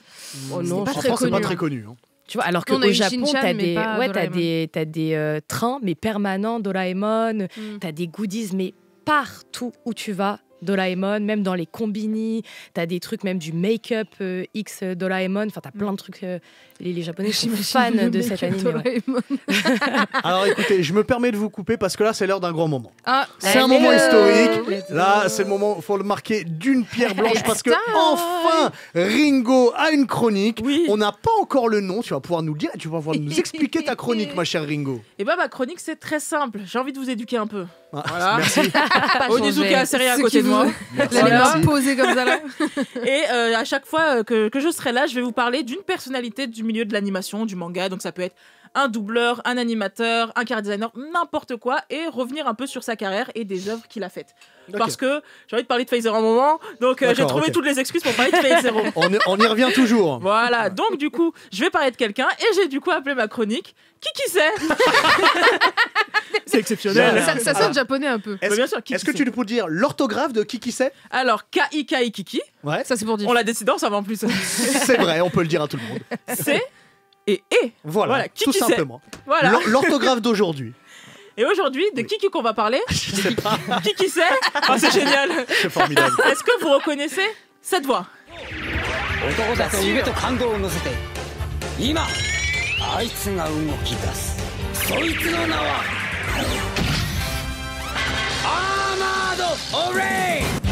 Alors qui c'est? Frankie. Il a un slibard. Et c'est Frankie. Et du cola. Et pourquoi j'ai décidé de parler de Frankie aujourd'hui, du coup, de son doubleur, c'est que... Rappelle de quel manga de One Piece, bien sûr. Son doubleur, du coup, qui s'appelle Kazuki Yao, qui malheureusement quitte l'animé. J'ai chialé ma race en voyant ça, premier degré. Qui quitte l'animé dû à de gros problèmes de santé. On a vu au fur et à mesure qu'il perdait vraiment du poids. Donc, vaut mieux qu'il prenne son envol. Alors, il est pas mort. Son envol de la série. C'est encore autre chose, ouais. Oui. Donc, on va revenir un peu sur lui. Kazuki Yao, du coup, il est né le 17 juin 1959 à Kanazawa, dans la préfecture de Ishikawa. Alors déjà, très jeune, ses parents lui lâchaient des giga-singeries, genre, t'as été adopté. Bon, il y a une belle ambiance dans la famille, voilà. Les Japonais, toujours très sympas. Du coup, très tôt, il s'est senti différent des autres. Il regardait pas beaucoup la télévision. Et ce qui l'animait le plus, c'était de construire des trucs comme des cabanes. Comme un certain personnage qui s'appelle Frankie. Ça a tout pour son sens. Exactement. Voilà. Et c'est quand il est à la fac, il va voir une pièce de théâtre. Et il a une révélation, il se dit... Et si je devenais comédien? C'est fou. Et qu'est-ce qu'il va faire à votre avis? En bon jeune conscient de la vie, il abandonne ses études de philo. En même temps, la philo, est-ce qu'on s'entortine pas un peu le yonf, j'ai envie de dire? Bon, la philo, j'étais très nulle à l'école. C'est vraiment éclaté au sol. J'ai eu 6 au bac. C'est pour ça qu'on est là. Oui, voilà, on n'est pas des têtes. Voilà. Ça veut dire quoi, ça? Tout de suite. Mais bon, c'est pas en claquant des doigts qu'on se fait de la moula. Et ça, il l'a très très vite compris. Et il a eu quelques petits rôles dans des dramas, les fameuses séries télévisées japonaises. Et bon, au bout d'un moment, son travail va finir par payer, puisqu'en 1984, il va jouer un des persos principaux de l'OAV, Birth. Et il va même dire, écoutez, j'avais 0 expérience, je savais même pas ce que je faisais, mais bon, je l'ai fait. Si ça, c'est pas fabuleux, comme tu dirais, Hubert. C'est l'audace. C'est vrai. Mais à un moment, faut apprendre le métier comme il faut. Et c'est l'année d'après, du coup, en 1985, qu'il va commencer à piger en doublant Shinobu Fujiwara, le héros de Dankugar, un animé complètement culte. Et ensuite, c'est des dizaines et des dizaines de rôles qu'il va jouer à la perfection jusqu'au jour où il va doubler ce bonhomme.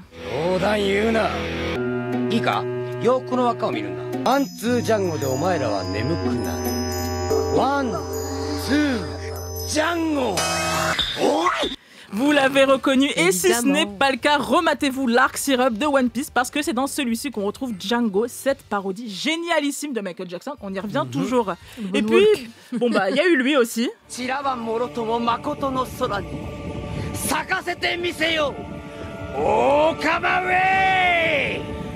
Bien sûr, personne n'a oublié le personnage de Bon Clay. Et petite anecdote qu'il a donnée en 2018, c'est en emmenant Oda dans un burger à Fukuoka qu'il a eu l'idée de créer le perso. Donc tous les fans de Bon Clay remerciez Yao Kazuki, il est né grâce à lui. Et comment ne pas parler de son plus grand rôle?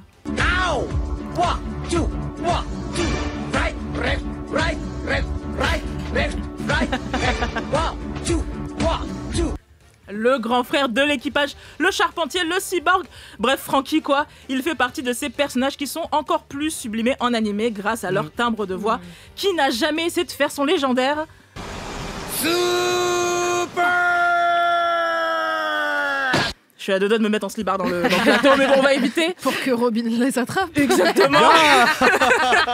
C'est un seiyuu unique en son genre et qui se donne toujours à 3000%, tellement qu'un jour, il y a un gosse qui l'a vu boire du thé glacé. Il était tellement dégoûté que Kazuki s'est toujours forcé à boire du coca en public par la suite. Ça, c'est pas du dévouement. C'est pas vrai. Ouais, ça, c'est un mec qui brise pas le quatrième mur. Et puis, pour l'avoir vu sur scène l'année dernière à la Jump Festa, je me la pète.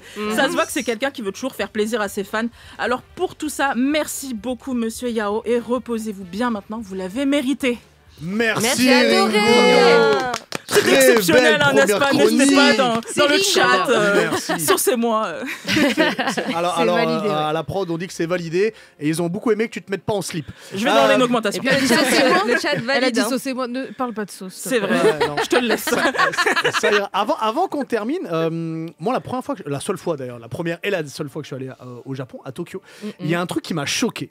Dis-moi. C'est-à-dire que j'avais à l'esprit que les Japonais étaient un peuple qui travaillait beaucoup, qui ne dépassait jamais les limites, qui était toujours bien sous tout rapport. Et quand j'ai fait la nightlife de Tokyo, j'ai vu des gens qui étaient ivres-morts, que ce soit hommes ou femmes, des salaryman aussi, c'est-à-dire des gens qui travaillent, qui prenaient des sortes de petites gélules remplies d'alcool pour être bourrés très très vite. J'ai l'impression qu'on est sur un peuple à deux facettes. Oui, je pense que c'est un pays à deux vitesses, mais sur énormément de choses. Tu vois, on parlait des femmes, de séduction, de travail, de tout ça. Au final, oui, c'est des gens qui travaillent énormément et je pense que ils peuvent se permettre aussi, tu vois, de faire la bringue à mort parce qu'on le disait tout à l'heure, c'est un pays safe, mais que tu sois homme ou femme, tu vois, finalement. Et en fait, t'as cette culture aussi des izakaya où tu bois énormément. De base, tu vas là-bas pour manger, tu vois, mais principalement pour boire. Honnêtement. C'est censé éponger. C'est pour éponger, exactement. Pour accompagner ta boisson. Exactement. Mais, et ouais, du coup, les Japonais, quand tu sors à Tokyo, à Shibuya par exemple, tout le monde là où est dehors. Ouais, mais tout le monde se met des grosses mines et c'est hyper bon enfant aussi. Après, évidemment, tu auras toujours des quartiers, il faut toujours faire attention, peu importe où tu te trouves dans le monde, mais globalement, tu peux sortir, faire la fête, boire de l'alcool et tout va bien se passer, quoi. Dis-nous, Anna, on arrive malheureusement presque à la fin de la première. Ça passe tellement vite, mais il faut que tu reviennes parce que tu as plein de choses à voir. Carrément. Dis-moi, est-ce que tu as des projets dont tu aimerais parler qui arrivent pour 2025, dont tu peux parler surtout? Alors, 2025, je vais continuer mes petites reviews vidéos sur Instagram. Je partage essentiellement des adresses, des alternatives aux endroits hyper touristiques. C'est un sujet qu'on n'a pas abordé aujourd'hui, mais... Ouais.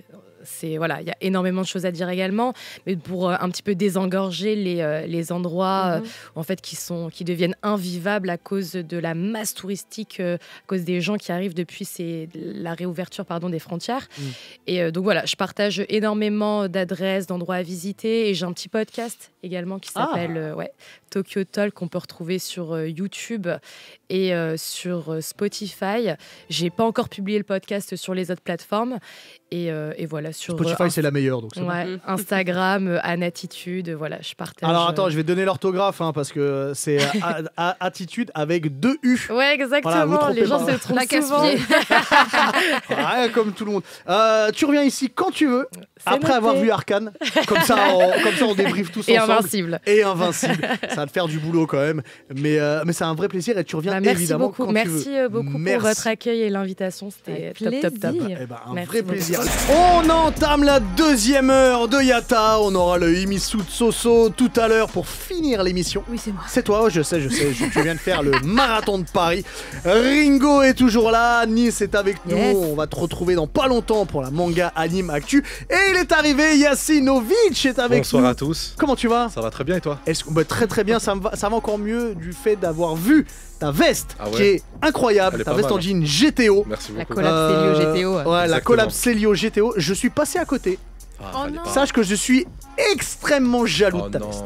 Oui, c'est dur, oui. Le meilleur, c'est la bière. Non, non, c'est bien gentil, mais j'ai demandé à Michel Célio, donc le patron de Célio, si je peux en avoir. T'as pas capté le Il s'appelle vraiment Michel? Elle a dit le meilleur, c'est l'arrière. Ouais, ça a glissé comme ça. Titre. Nice a dit que derrière ça glisse, mais bon, bref. Non, laisse tomber. Yacine, bienvenue dans Yatta. Merci beaucoup. Du coup, avec toi, tu es créateur de contenu autour des mangas, on en parlera évidemment, on parlera aussi, comme je l'ai dit, des épéistes dans les mangas / animés, on parlera de nos coups de cœur, n'hésitez pas en plus dans le chat à parler de vos coups de cœur, vous, de vos épéistes préférés.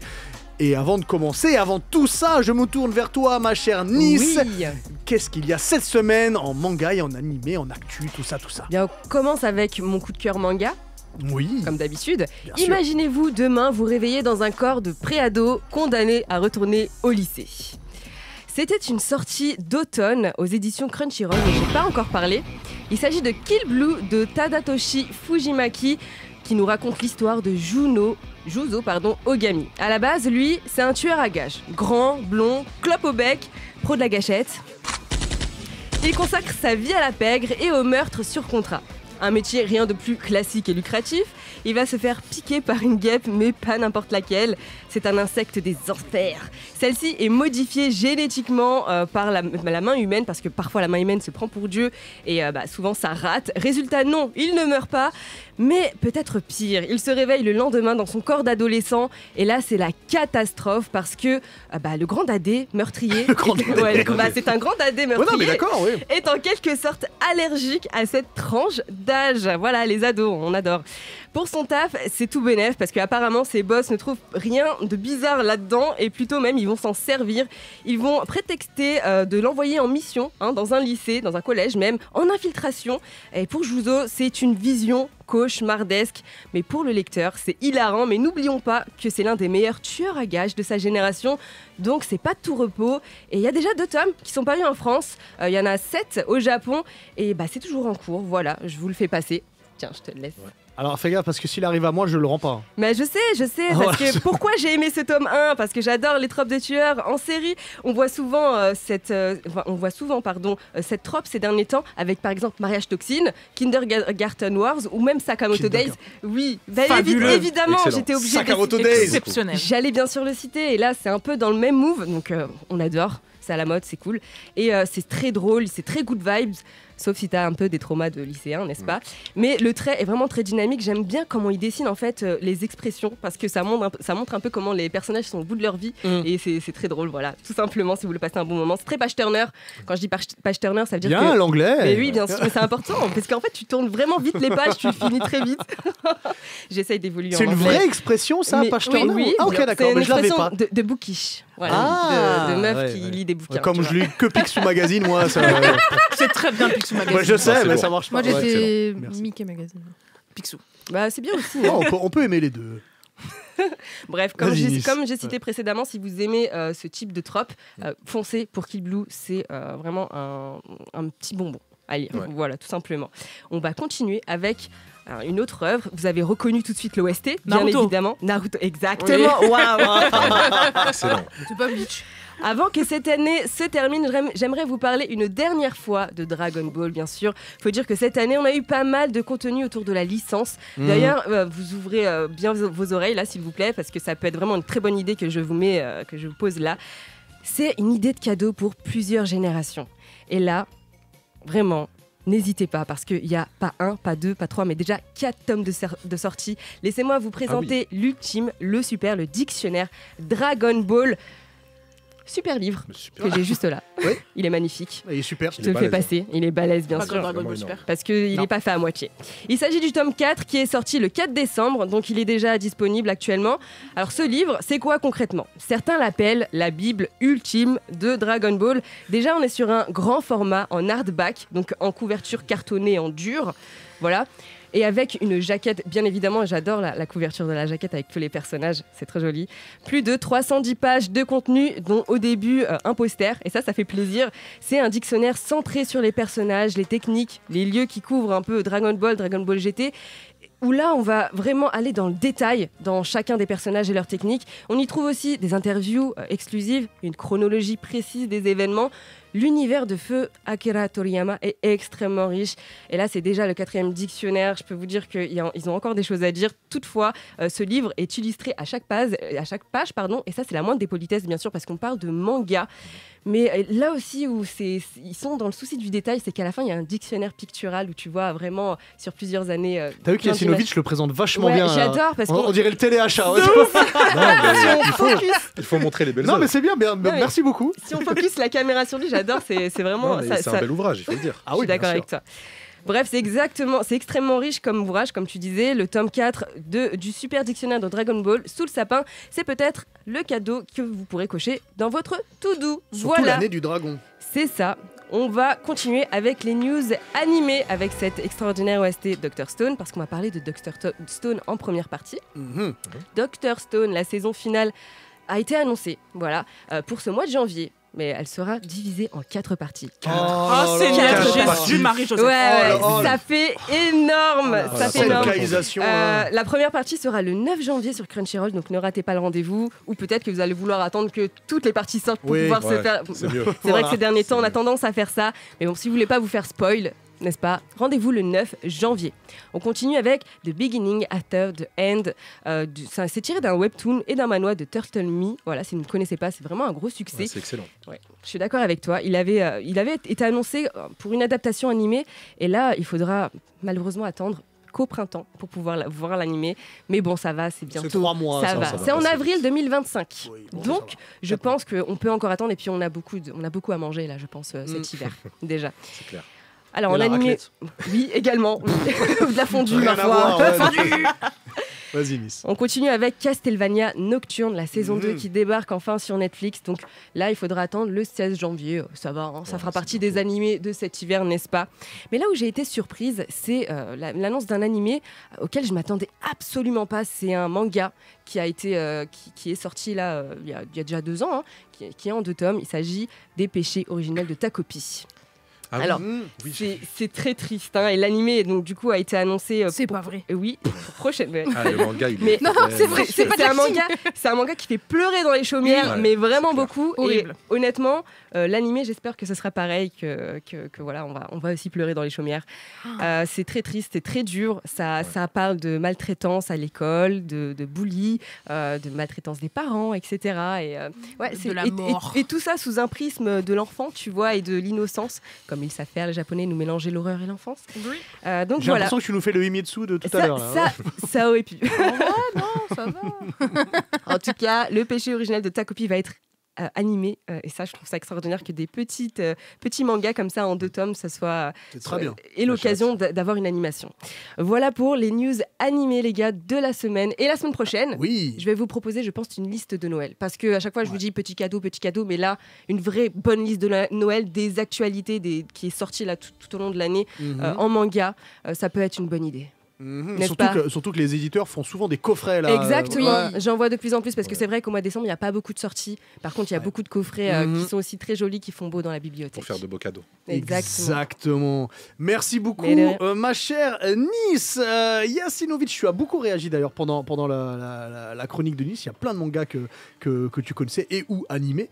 Et c'est cool, donc tu fais... Je rappelle, pour ceux qui viennent d'arriver, tu fais des créations de contenu autour des mangas. Moi, ce que j'aimerais savoir, avant qu'on rentre plus profondément dans les mangas que tu aimes, ou dans les personnages, et puis un peu plus tard, des épéistes, à partir de quel animé que tu as pu voir, ou quel manga tu as pu lire, tu t'es dit, j'ai envie d'en parler en vidéo? Alors, c'est pas du tout original, honnêtement. C'est clairement Dragon Ball. On est dans le thème là. Alors oui. En plus, t'as le livre sur ton bureau là. Non, mais tout est lié. C'est pas original, mais on se rend compte qu'il y a plein de générations différentes et on revient souvent à Dragon Ball ou Naruto ou One Piece. Donc, Moi, mes 2 premiers, ça a été Dragon Ball, puis j'ai enchaîné sur Naruto. Ok. Et franchement, ça m'a donné envie d'en voir plus en fait. Avec les années, je me suis diversifié. Même au fil des thèmes, au début, je restais beaucoup sur les mêmes genres, tu vois, très aventure, très shonen. Puis je suis parti explorer, on va dire, d'autres recoins. Quel autre recoin? Tout ce qui est seinen, horreur. Dans les styles, oui, dans les styles, les genres, entre guillemets. Même la romance, de base. Moi, j'ai commencé les romances super tard. En étant jeune, c'était très shonen, très aventure. Avec quoi tu as commencé la romance? Mon premier animé de romance, si je ne dis pas de bêtises. Trop cool. Oh, si tu dis Nana, il y en a 2 qui vont exploser de joie. Non, malheureusement, j'ai fait Nana cette année. Ok. J'aurais aimé... c'est bien, tu l'as fait. Ah oui, mais j'aurais aimé le faire plus tôt, justement. Ah oui. Genre, j'ai adoré Nana, c'était super bien. T'avais peut-être le bon âge, du coup, pour regarder Nana. Peut-être. Ah oui, logique, parce que plus jeune, c'est vrai que c'est un peu chaud si on est plus jeune. Mais ouais, non, mon premier animé de romance, si je dis pas de bêtises, ça devait être un délire à la Your Lie in April. Oh, bah ouais, tu as commencé avec la romance Je pleurais dans les chaumières aussi. En fait, moi, c'est ça. La dépression. Directement, dépression, je me suis dit, j'en veux plus. Il m'en faut plus. Je veux chialer. Ah ouais. Silent Voice. J'ai déjà vu. Juste après. Ouais, les films d'animation, il y en a plein que j'ai adoré. Mais c'est vrai qu'avec les années, je me suis diversifié. Et franchement, j'ai découvert plein de choses. Et ça fait partie de mes œuvres préférées aujourd'hui, en vrai. Mais du coup, je repose ma question parce qu'on s'est un peu diversifié. Oui. Ouais, après quel animé ou manga tu t'es dit, ok, je fais une vidéo là-dessus et je me lance. En termes de vidéo. Ouais, en termes de vidéo. Waouh. Si je dis pas de bêtises, c'était Bleach, ma première vidéo. Oh, c'est magnifique. Bleach. Incroyable. Sur un arc en particulier? Même pas, c'était sur un personnage, c'était sur Unohana. Ok. Ouais. Surprenant, ouais. Je m'attendais à Aizen. Non, mais elle est exceptionnelle, Unohana. Je vais pas spoil qui c'est. En fait, quand j'ai lu Bleach et que j'ai découvert l'arc, entre guillemets, le petit arc entre Zaraki et Unohana, pour pas spoil, j'ai vraiment aimé son personnage et j'ai eu envie d'en parler en fait. Parce que j'avais jamais entendu quelqu'un en parler, tu vois. On parlait souvent d'Aizen. Je remarque qu'on parle souvent des mêmes personnages, tu vois. Et pour moi, il fallait mettre la lumière sur d'autres personnages, notamment Unohana. C'est vrai. Que j'ai beaucoup aimé, voilà. C'est vrai. Mais je pense que c'est plus du spoil, c'est même sorti en animé. Oui, c'est sorti en animé, mais au cas où, on sait jamais, tu vois, je préfère prévenir. Ouais, bah regardez Bleach. Mais tu sais qu'on parle pas assez de Bleach, je trouve. Je trouve que contrairement à ses concurrents, désolé si je t'ai coupé, contrairement à ses concurrents comme Naruto, One Piece, c'est un peu le mal aimé, tu vois. Je sais pas si vous comprenez ce que je veux dire. C'est une vérité sur les réseaux. Bleach, en fait, elle a une communauté très très loyale qui se bat avec. Tu sais, en 2020, c'était le Big Three. Non, il n'est pas dans le Big Three, c'est Dragon Ball, Naruto, One Piece. Mais qu'est-ce qu'il raconte, le frérot? horrible. Oh là là, c'était horrible. Et oui, c'était les 3 ensemble, mais en même temps, il y en a un qui s'est arrêté un petit peu plus tôt, qui a été un peu plus mis de côté. On l'a forcé à s'arrêter. Oui, c'est ça, mais en gros, vu que ça s'est soufflé plus que les autres, il y en a un qui continue encore. Naruto, ça s'est terminé, mais Bleach a été un peu boudé, malheureusement.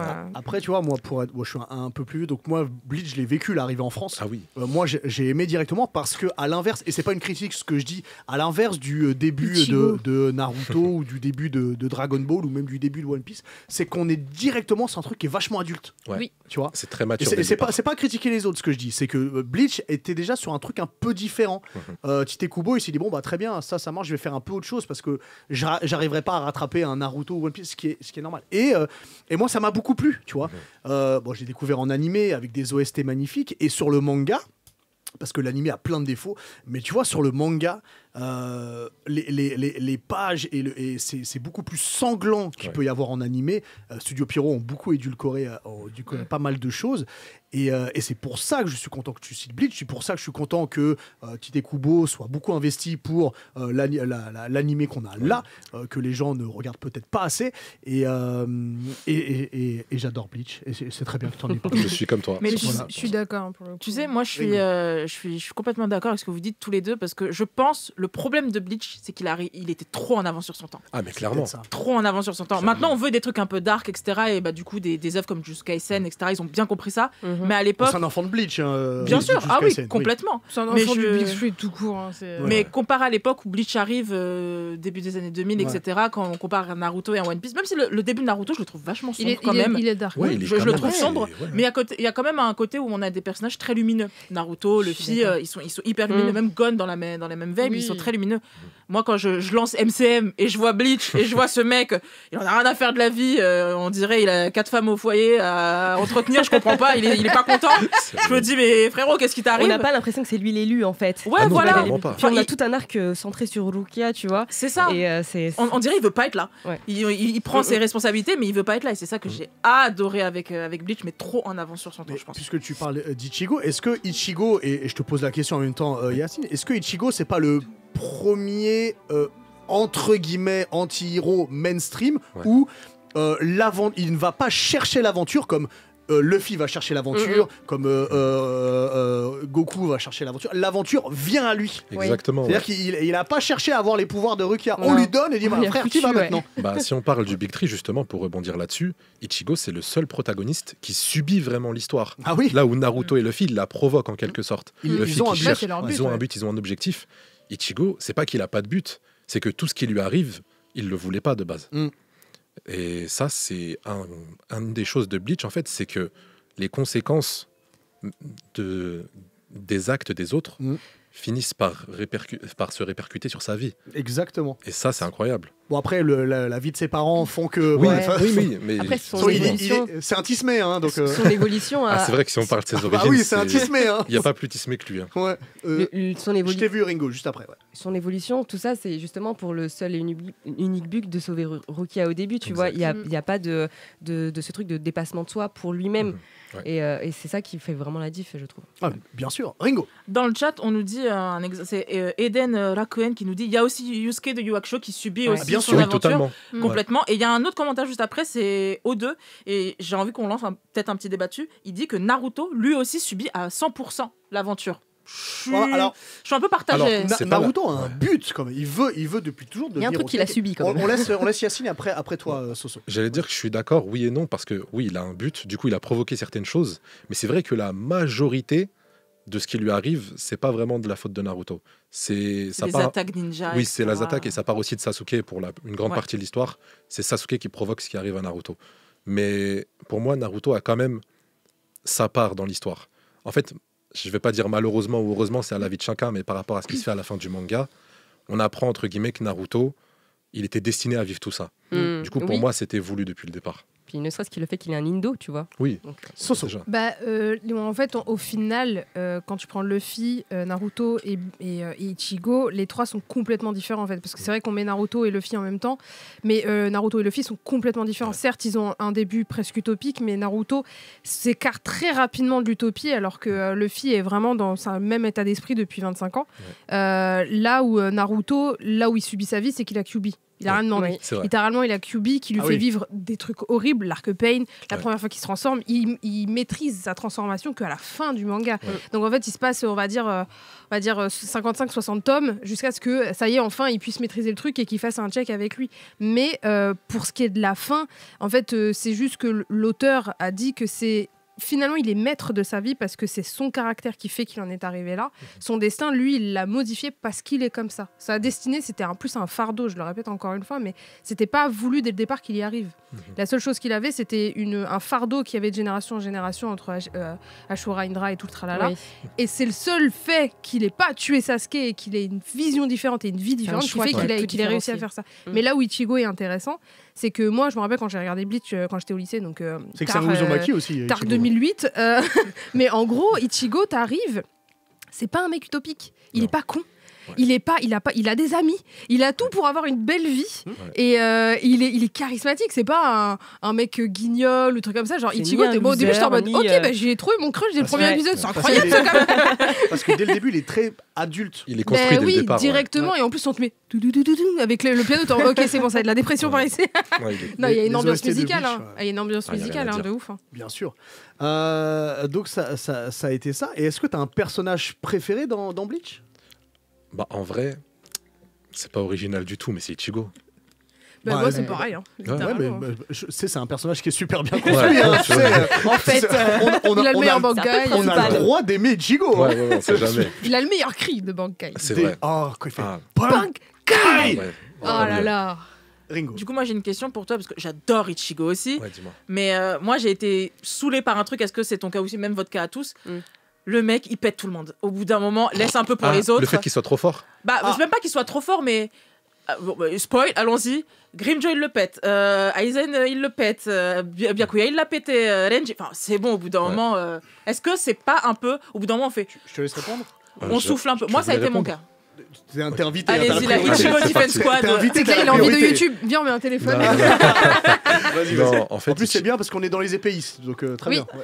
En fait, Ichigo, sur, on va dire, 55 tomes, non même 60 tomes du manga, on a le flou total sur ses origines.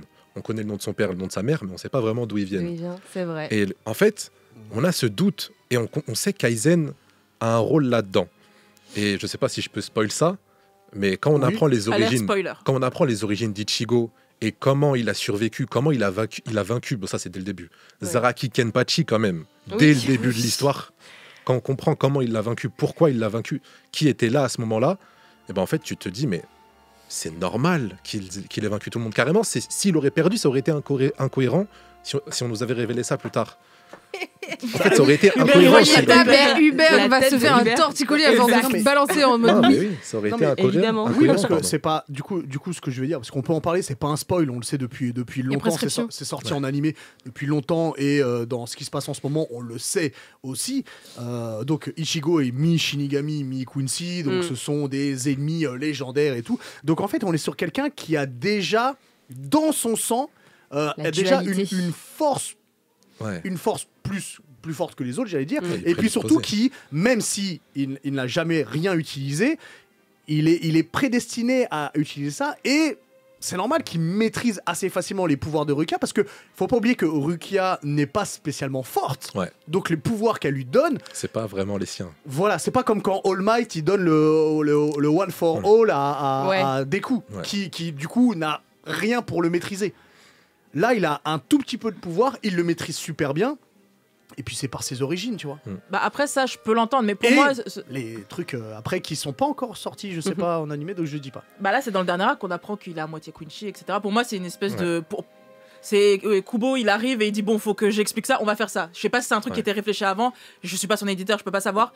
Mais après, encore une fois, j'aime beaucoup Ichigo, hein. C'est pas un personnage que j'ai déteste, loin de là. On a le droit de critiquer les choses de personnes qu'on aime, attention. Mais je veux dire, moi en tout cas, ça m'a un peu saoulé ce truc-là. J'aurais aimé qu'il ait une défaite, même après si tu me dis que c'est pas cohérent et tout, mais après, c'est un Quincy, c'est un Shinigami, c'est un Vizar, c'est un Fullbrinker. Après, il a des défaites. Après, il a déjà perdu, attention. Oui, mais je veux dire, il y a pas eu un truc vraiment bam. Tu vois, vraiment où. Il y a eu Grimjo qui l'a tapé.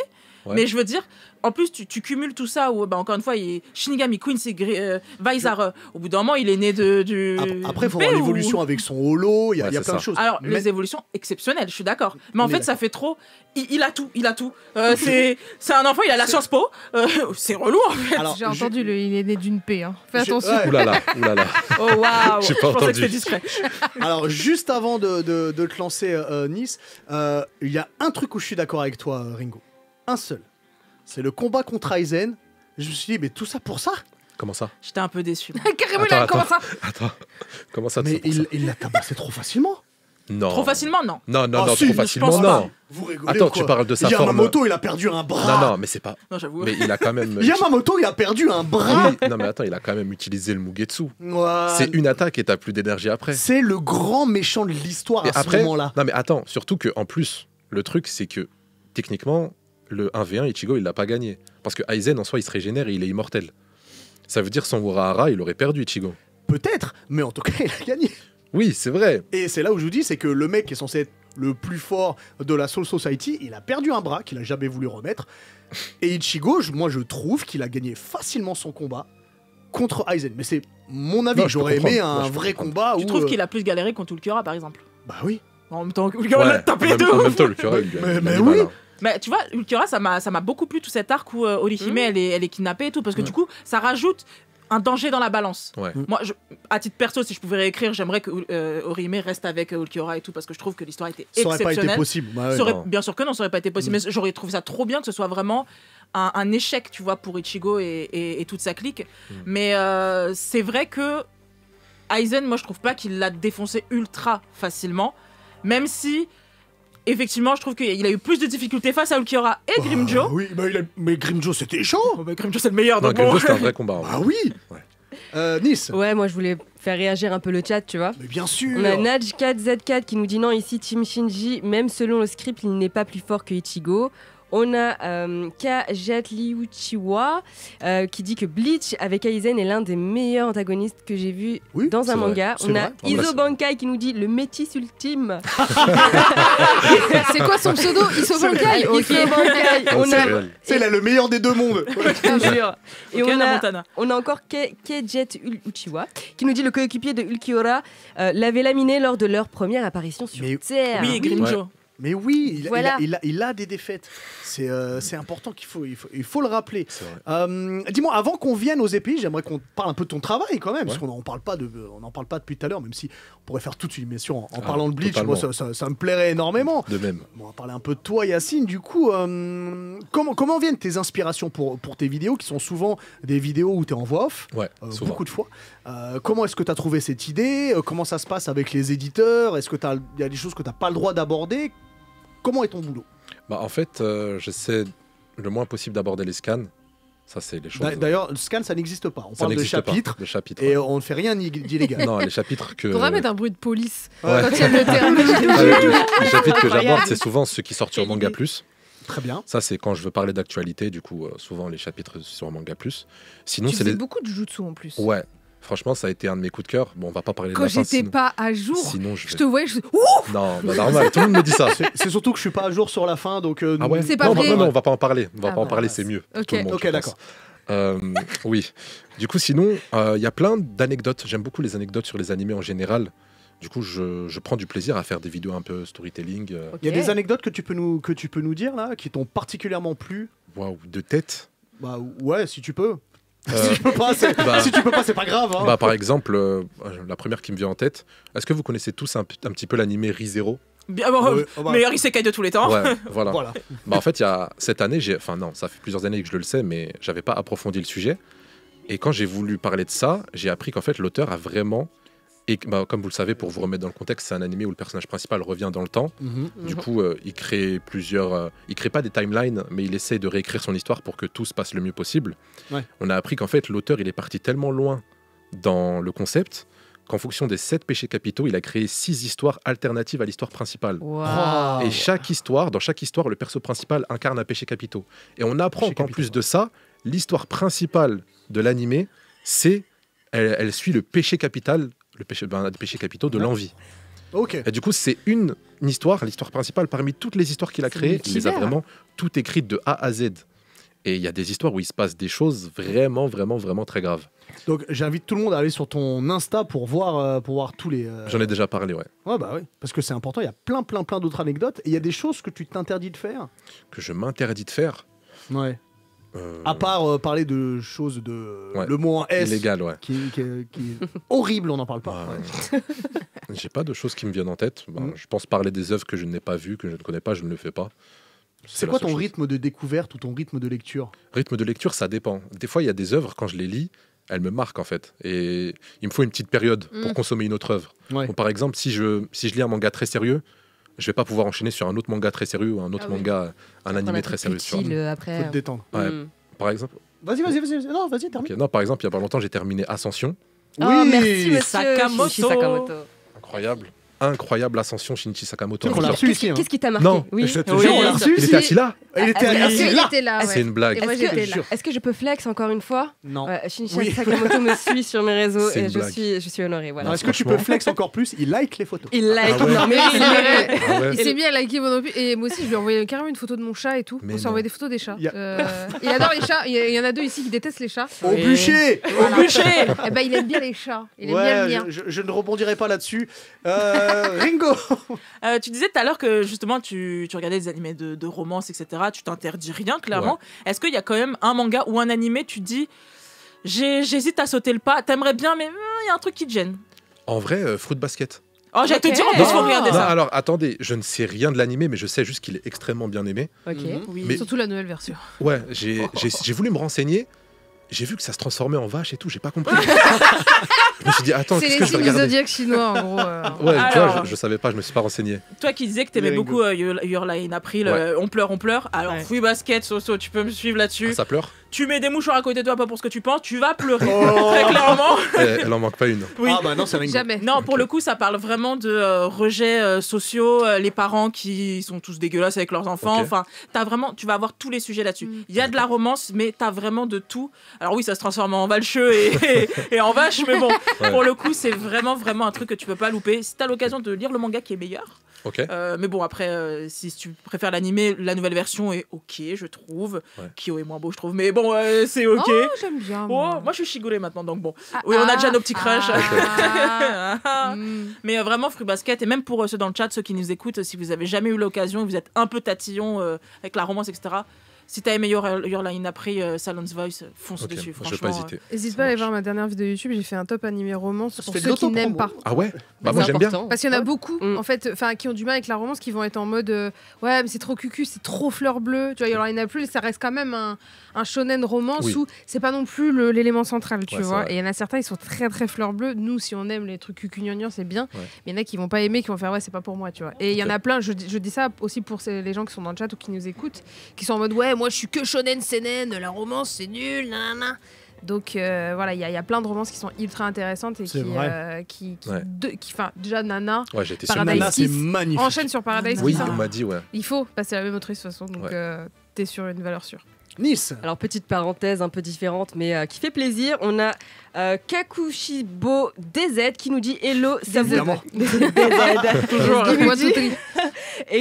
hello, ça vous écoute en direct de la Thaïlande. Force à vous. Et ça fait trop plaisir. Mais il est très tard. Mais va te coucher, pas tout de suite, mais va te coucher après. Attends un peu.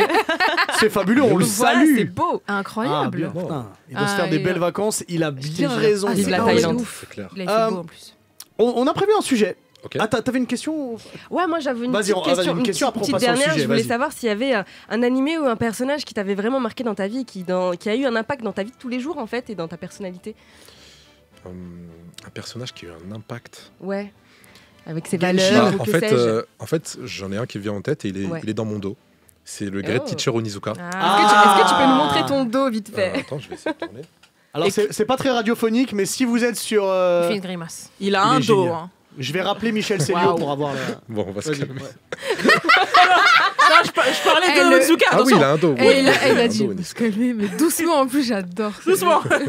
Il t'a mis une petite pression là quand même. Non, un peu. Non. Pression spéciale. Tu vois, tu le vois pas debout, mais il fait 2 mètres, les gars. 2m15. Vas-y Yacine. Je sais plus quelle était la question. J'ai Onizuka, le personnage. Bah du coup, Onizuka, vraiment un personnage incroyable, hyper inspirant.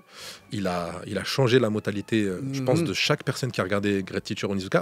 En fait, c'est vraiment, en plus du message de l'animé, je pense que c'est vraiment l'un des personnages, quand tu finis de visionner le manga ou l'animé de celui-ci, t'es vraiment marqué et c'est clairement un personnage que tu oublieras jamais. C'est vrai. C'est clairement un personnage que tu oublieras jamais. Il a changé la vie de ses élèves et je pense qu'il a changé la vie aussi de tous ceux qui ont lu ou regardé l'animé, tu vois. Absolument. Donc ça, c'est incroyable. T'as regardé en VO ou en VF ? Les deux. Et bah tu sais quoi, donc la VF, donc c'est Benoît Dupac. On a eu la chance de recevoir. Ne dis pas qu'il est venu ici aussi. Alors il est venu. Non, c'était quand on était encore dans l'autre studio, mais on espère qu'il viendra là. Mais tu sais que dans la vie, et là tout le monde pourra confirmer, il est exactement Onizuka. Non. Il est pareil. Sérieux ? Aucun effort. Exactement pareil. C'est une blague. Je te jure, c'est vrai. Il parle comme il fait, même au niveau de la voix. Il garde la même voix en fait. Mais il est dans le personnage. Même la façon d'être, ça se sent qu'il se force pas. Il est comme ça. Ouais. C'est un homme extraordinaire. J'ai pu le voir en plateau doublage, la façon dont il coachait les gens. J'étais en mode, on dirait Onizuka en train de coacher quelqu'un en doublage, c'était trop bizarre. Il est incroyable. Et d'ailleurs, on le salue, j'espère qu'il viendra rapidement nous voir. Donc, on a un sujet avant de passer sur le Himitsu. On va parler des épéistes qu'on aime particulièrement. Il y en a plein, donc c'est pas possible de parler de tout le monde. J'ai envie de commencer avec toi. Si je te parle d'épéistes, Yacine, toi, qui te vient en tête et surtout pourquoi ? Alors, c'est un peu bizarre, mais je vais pas parler de quelqu'un qui porte un katana. Ça vient d'un animé japonais, mais ce personnage porte une épée. Et c'est Saber dans la saga Fate. Oh là là. Oh t'as perdu Ringo. Alors là, Ringo va s'évanouir. Oublie. Qu'est-ce qu'il y a ? Non, mais Fate. Non. Tu l'as mis dans ta poche. Bah déjà, c'est ma saga d'animé préférée. Ok, oh là. Ah non, mais tu fais plaisir à Ringo, tu sais pas à quel point là. Sérieux ? Ah non, mais vraiment, là, la pauvre, elle nous casse les pieds avec ça, on dit vas-y, laisse-nous tranquille. Avec c'est incroyable. Vas-y. C'est incroyable. Bah, le personnage est marquant, mais après, bon, je vais pas spoil, même si c'est sorti il y a des années, parce que j'ai envie que tout le monde découvre Fate. Mais en fait, le personnage de Saber, du coup, c'est une femme qui a un rôle en tant que servant. Dans Fate, en fait, pour aller très vite, c'est un concept où en fait, il y a des masters, du coup, les maîtres qui ont des servants. Et ces servants, c'est souvent des personnes qui sont issues de l'histoire, de toute l'histoire, que ça soit de l'histoire passée du monde ou même l'histoire future. Mais bon, on va pas spoil. Du coup, il y a des personnages comme Alexandre le Grand, le roi Arthur, etc. Vous voyez. Et le personnage de Saber, en fait, elle incarne, si vous voulez, la légende du roi Arthur. Et il y a plein de choses qui en découlent. Et vraiment, elle a une histoire et un lore passionnant. Genre vraiment, c'est un des animés que j'ai pris le plus de plaisir à suivre. Que ça soit... Parce qu'en fait, c'est un animé en plus qui a différentes routes. Il y a un préquel à ces routes-là. Il y a une route qui est adaptée en film d'animation. C'est pour moi les films d'animation les plus beaux qui ont été faits jusqu'ici. Ça a été fait par Ufotable, vous savez, le studio ouais, tu m'étonnes, Ufotable. Ouais, franchement, c'est magnifique. Et en plus de l'animation, ce qui est dit dans le fond, c'est vraiment énorme. Je vous invite tous à aller voir Fate, vraiment. Ok. Bah c'était une petite propagande, mais... Non, mais t'as raison. On a tous les jours comme ça, Ringo n'est pas seul. Vraiment. Il n'est pas seul. Non, mais en fait, c'est marrant parce qu'il parle de Saber. Je déteste Artoria. Je la hais de toute mon âme. Alors, oui. Elle et Shiro, je ne peux pas les blairer. Non, tu détestes Shiro. Sakura, je la hais de toute mon âme. Non. Rin, je l'adore. Archer, je peux pas le blairer. Donc, je pense qu'on va discuter un peu plus tard. On n'est pas d'accord totalement. Mais bon, ça reste... En fait, moi, Saber, je la déteste, mais... Son traitement dans Fate Zero avec Kiritsugu est exceptionnel par contre, parce qu'elle a cette dualité avec lui, parce qu'ils sont complètement opposés l'un à l'autre. On va pas faire le pitch de Fate Zero. Allez, regardez, j'arrête pas de vous saouler, ça fait 4 ans maintenant, donc c'est vrai. C'est vrai. Nice, tu as quelques réactions. Bien sûr, on a Ryo Saeba 94, le patron, a.k.a. Shahid, qui nous dit, ça parle de Fate quand le sabre de Musashi Miyamoto et l'épée de Berserk existent. 3 petits points. On a déjà follow. Voilà. Bah en fait, c'est très drôle ce qu'il dit, parce que Ringo pourra confirmer, mais Miyamoto Musashi et du coup le Berserk, l'épée de... Ah non, il parlait du manga de Guts. Ouais. Il parlait de Guts. Ah, j'ai fait le lien avec Berserker dans Fate. Après, Miyamoto Musashi existe aussi. Oui, c'est ce que j'allais dire. Miyamoto Musashi, est dans Fate aussi. Du coup, il y a son sabre. Je dis l'assassin pas du tout, c'est une Saber. C'est une Saber. Oui, dans FGO, du coup. Exactement. Premier 5 étoiles que j'ai eu, j'étais Oh là là. C'est bon, donc Shahid nous refollow apparemment. Ouais, je crois que ça va. Shahid, il est là. C'est bon. Non, mais c'est vrai. Ouais. Là, j'ai parlé de Fate, mais pour moi, s'il y a bien un manga qui représente parfaitement l'art du Bushido, si on reste sur les katanas, on va dire, c'est clairement Vagabond, avec le personnage de... C'est presque trop vieux. Avec Takezo Shinmen, du coup, Miyamoto Musashi. Bien sûr. Incroyable. Vraiment, ce manga, je pense... il est révolutionnaire. Je pense qu'il est révolutionnaire et même l'art d'Inoue est magnifique. Du coup, pour moi, il faut vraiment lire Vagabond. Faudrait qu'il le finisse aussi. Ça serait bien. Ça serait vraiment bien qu'il le finisse. Je crois qu'il en veut plus. Ril aussi, c'est trop haut. Ril aussi, ça serait bien. Ril aussi, ouais, ça serait trop bien qu'il le finisse. Ringo, vu que tu avais parlé un peu de Fate Zero, ça, si je te dis épéiste. Si tu me dis épéiste, alors on a discuté un peu finalement, j'ai changé d'avis dans ma tête. J'avais trop de personnages qui me venaient en tête. Oui. Et en fait, je me suis dit, de quoi j'ai parlé ce matin dans la matinale? Parce que oui, je suis dans la matinale, n'hésitez pas à aller écouter mes chroniques. Tu sais que l'audience de la matinale a augmenté de 600% depuis que t'es... Je sais, les gens ils viennent pour ma chronique et ils se barrent. C'est pas étonnant. Non, pour rester pour tout aussi. Non, il reste. La matinale est très bien, écoutez tout, mais n'oubliez pas Ringo. C'est incroyable, mais oui, voilà, je suis aussi dans la matinale, on l'avait pas dit, mais voilà. Du coup, ce matin, j'ai parlé d'un de mes mangas / animés préférés, donc... Je vais le ressortir, tu pourras me suivre dessus. Sakata Gintoki. Il faut Gintama. Gintama, évidemment. C'est exceptionnel. C'est étonnant. Oui, je suis prévisible. Pourquoi Gintoki? Bah déjà. Je peux te suivre dessus. C'est le Gumi, c'est ça? Oh là là, Toshi, mon kem. Donc pourquoi Gintoki? Parce que en fait déjà, comparé à beaucoup de sabres des pays que vous allez sans doute citer, lui il vient avec un sabre en bois et il défonce tout le monde. Bon déjà. Il faut dire que les armes sont interdites. Les armes sont interdites parce que les extraterrestres, les Amento sont venus et ils ont dit vos petites armes là, vous les mettez au placard. Sauf qu'il y en a encore quelques-uns qui en ont, dont Gintoki qui lui a une épée, un katana en bois, le souvenir du lac Toyas qui est écrit dessus. Et il défonce tout le monde avec, très clairement. Et même au-delà de ça, tu m'as pas posé la question, moi qui m'a inspiré dans la vie, mais il y a Gintoki dedans. Voilà. Je t'ai pas posé la question. C'est vrai, j'étais pas invité en même temps. Je suis content de le savoir. Voilà, je crois que tout le monde est heureux.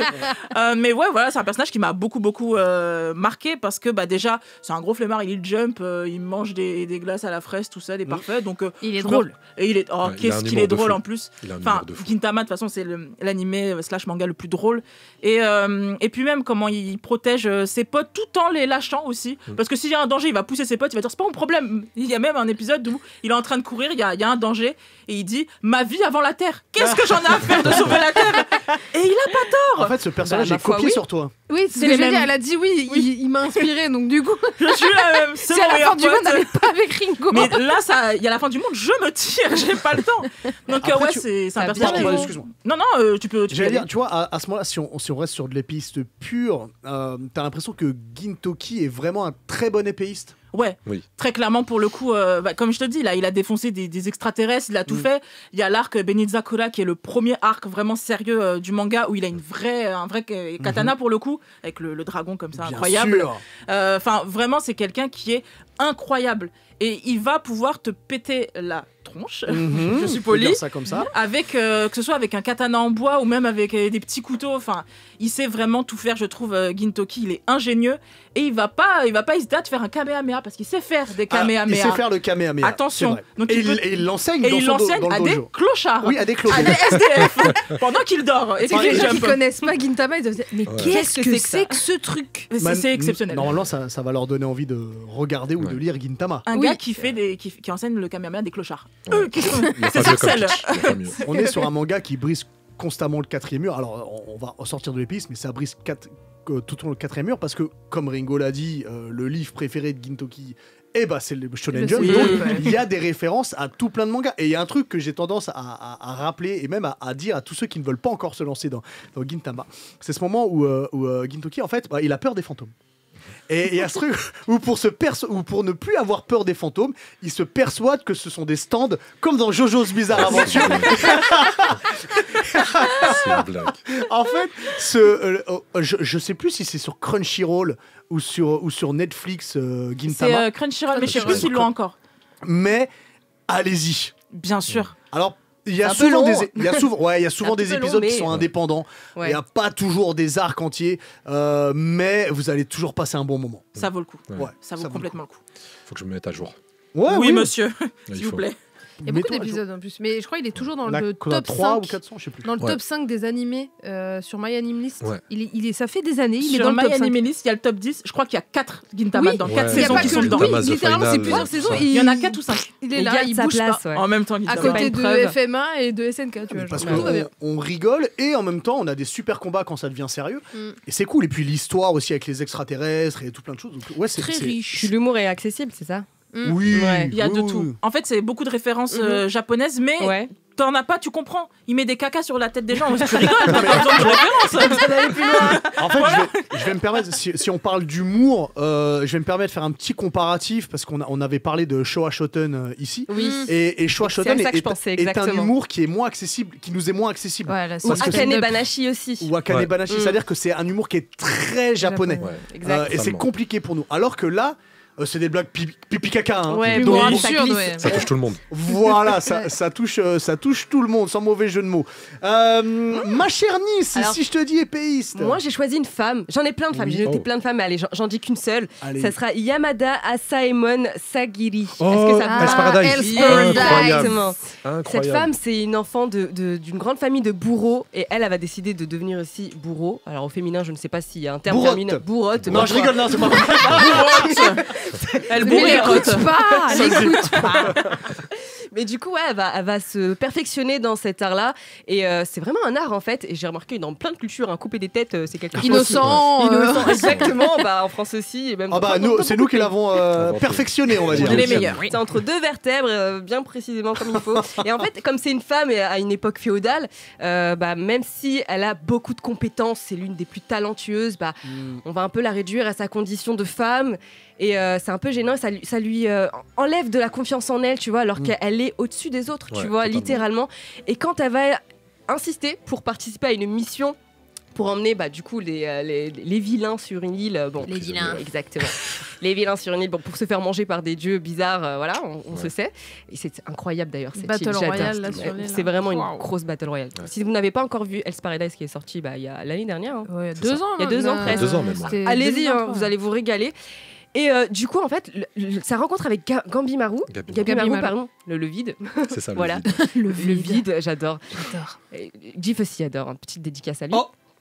Ah non, d'accord, pardon. Non, tranquille, il adore le vide de Gabi Maru. Voilà, bref, des émotions. Du coup, en fait, il va lui apporter un certain angle, une certaine dimension de sa personne qui va faire qu'elle va prendre confiance en elle, en fait. Et c'est à partir de cette rencontre-là que ses performances à elle vont vraiment exploser.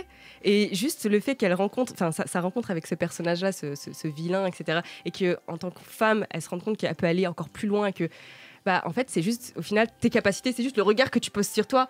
C'est toi qui te mets tes limites, c'est pas les autres qui t'imposent leurs limites. Ouais, ils sont en train de se moquer de moi et du vide encore. Ok, ça marche. Et bah du coup moi c'est ce côté-là de en fait c'est toi qui t'imposes tes limites, c'est pas les autres et que j'ai kiffé chez ce personnage voilà. Et puis elle est super badass, elle est incroyable juste après. On va avancer un petit peu. Avant qu'on passe au Himitsu, rapidement, de qui tu voulais nous parler moi j'aurais juste dit, parce que j'ai beaucoup réfléchi, j'ai pensé à Miyamoto Musashi, mais vas-y, on l'a déjà fait, peut-être j'ai déjà fait. Moi j'allais dire Sasuke. Sasuke. Tout simplement. Sasuke, en fait, juste le voir en train de faire du breakdance sur son épée, là, incroyable. Le Naruto Sasuke contre Momoshiki. Quand il lance son épée, il se téléporte et je te jure à chaque fois. Et la scène où il est à 2 doigts de tuer Naruto, il fait ça, c'est très long.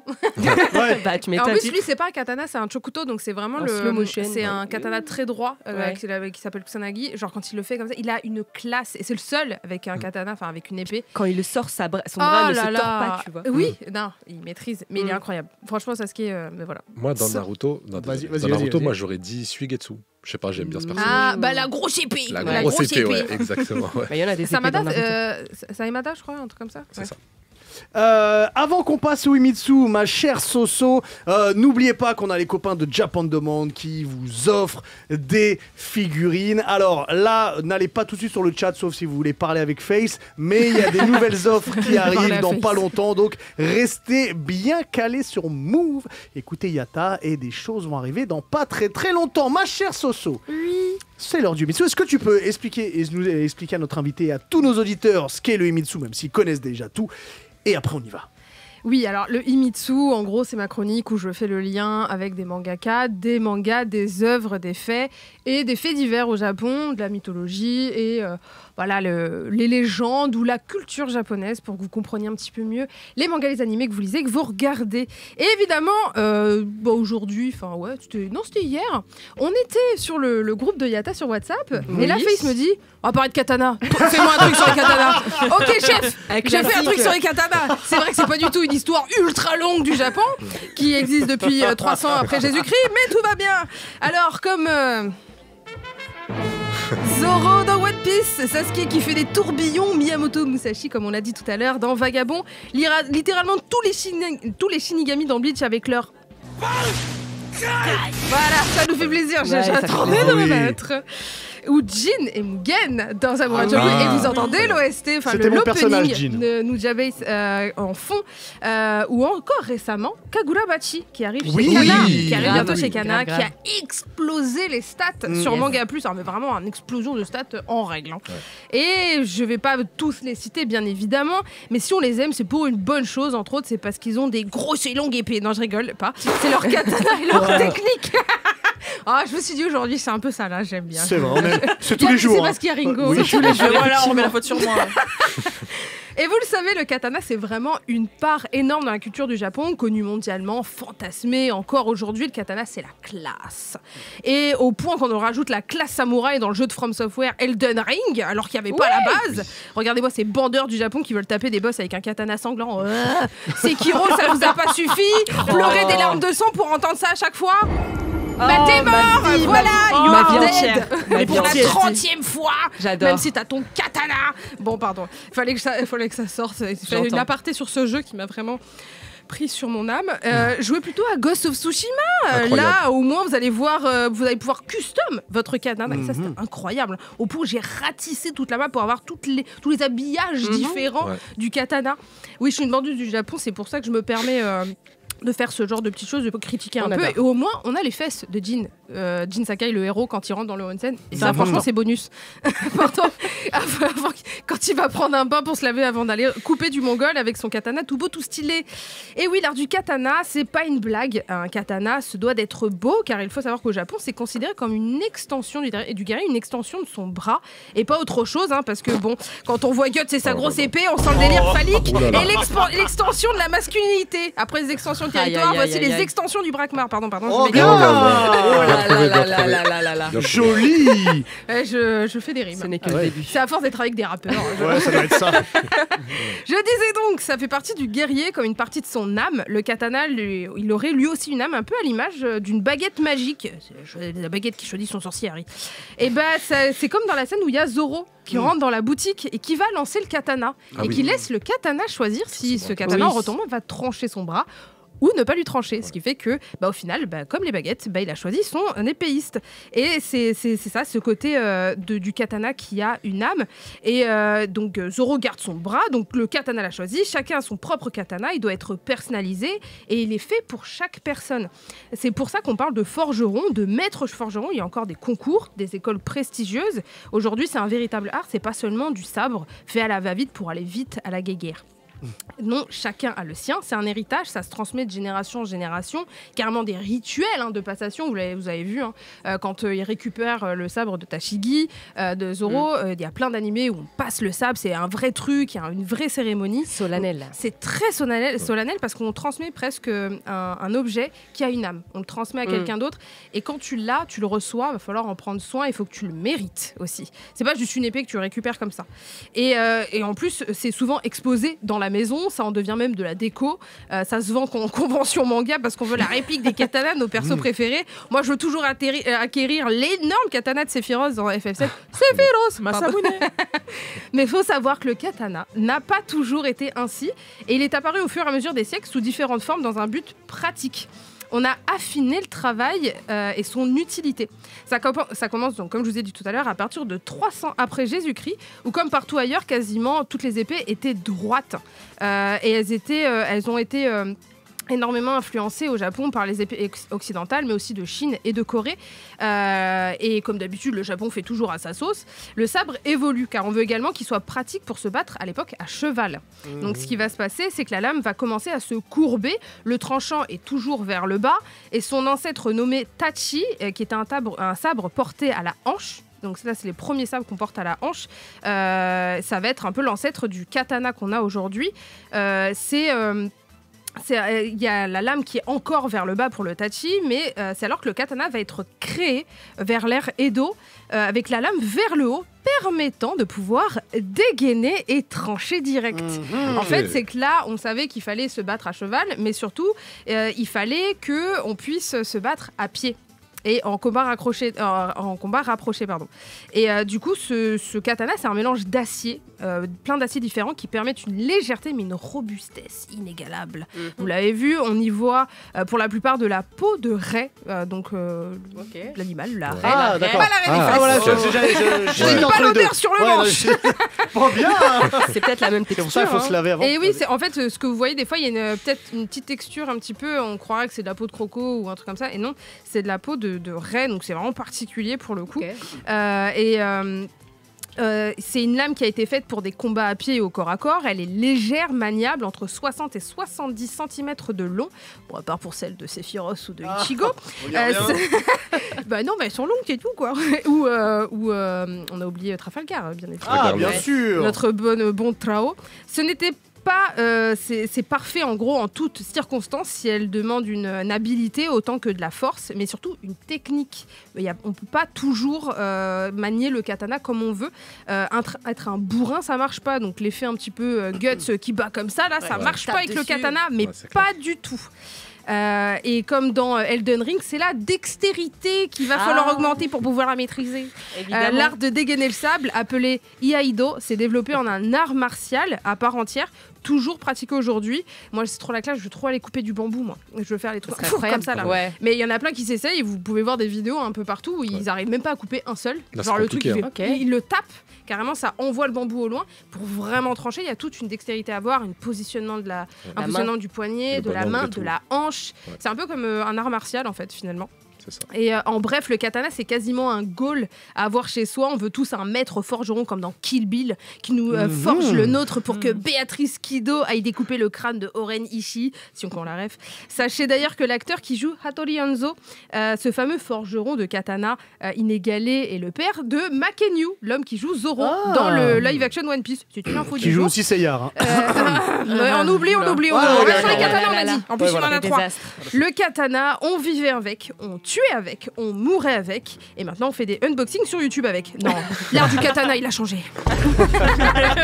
Merci beaucoup, Soso. Quelle culture. Moi, j'essaye. Je sais que t'aimes bien les katanas. Oui, dis-moi, mon cher Yacine. Oui. Quelles sont les choses qui vont arriver pour 2025 ? Est-ce que tu veux changer de format ? Est-ce que tu veux te développer dans d'autres choses que les réseaux sociaux ? Qu'est-ce qui arrive pour toi ? J'aimerais bien approfondir YouTube, entre guillemets. J'ai fait quelques vidéos longues, mais j'aimerais en faire beaucoup plus et plus souvent. Alors, sur quel format ? Enfin, on parlait toujours au niveau des mangas en voix off ? Ouais, exact, ouais. Donc jamais face cam ? Si, plus de face cam. Toi, quand même. Mais là, j'ai commencé à faire de plus en plus de face cam. Ouais, j'ai commencé à en faire de plus en plus. Mais du coup, est-ce que tu peux nous en dire plus sur ce que comment t'aimerais développer ou tu gardes encore un peu secret ? Je pense, comme c'est pas totalement clair dans ma tête, je préfère garder ça. Ok, je l'entends totalement. Avant, il nous reste un tout petit peu de temps. Je vais me permettre un truc parce qu'il y a un épéiste dont je voulais parler. Oui. Et j'ai pas eu le temps. C'est vrai. Je vais J'ai été vite, t'as vu ? Ouais, merci beaucoup. Rapidement, c'est dans Samouraï Champloo. Ah, on se demande qui ? Eh ben, c'est pas celui que vous pensez. C'est pas Jin. Ah si, c'est Jin. Ah, ok. Parce que pour moi, Jin est un meilleur épéiste que Mugen quand même. En fait, pas d'accord. Tu vois, c'est-à-dire que on est sur Jin n'a jamais perdu contre Mugen, c'est vrai, mais on est sur deux styles différents. Et c'est vrai que Mugen est très à l'instinct, alors que Jin c'est un mec qui a appris vraiment l'art du Bushido.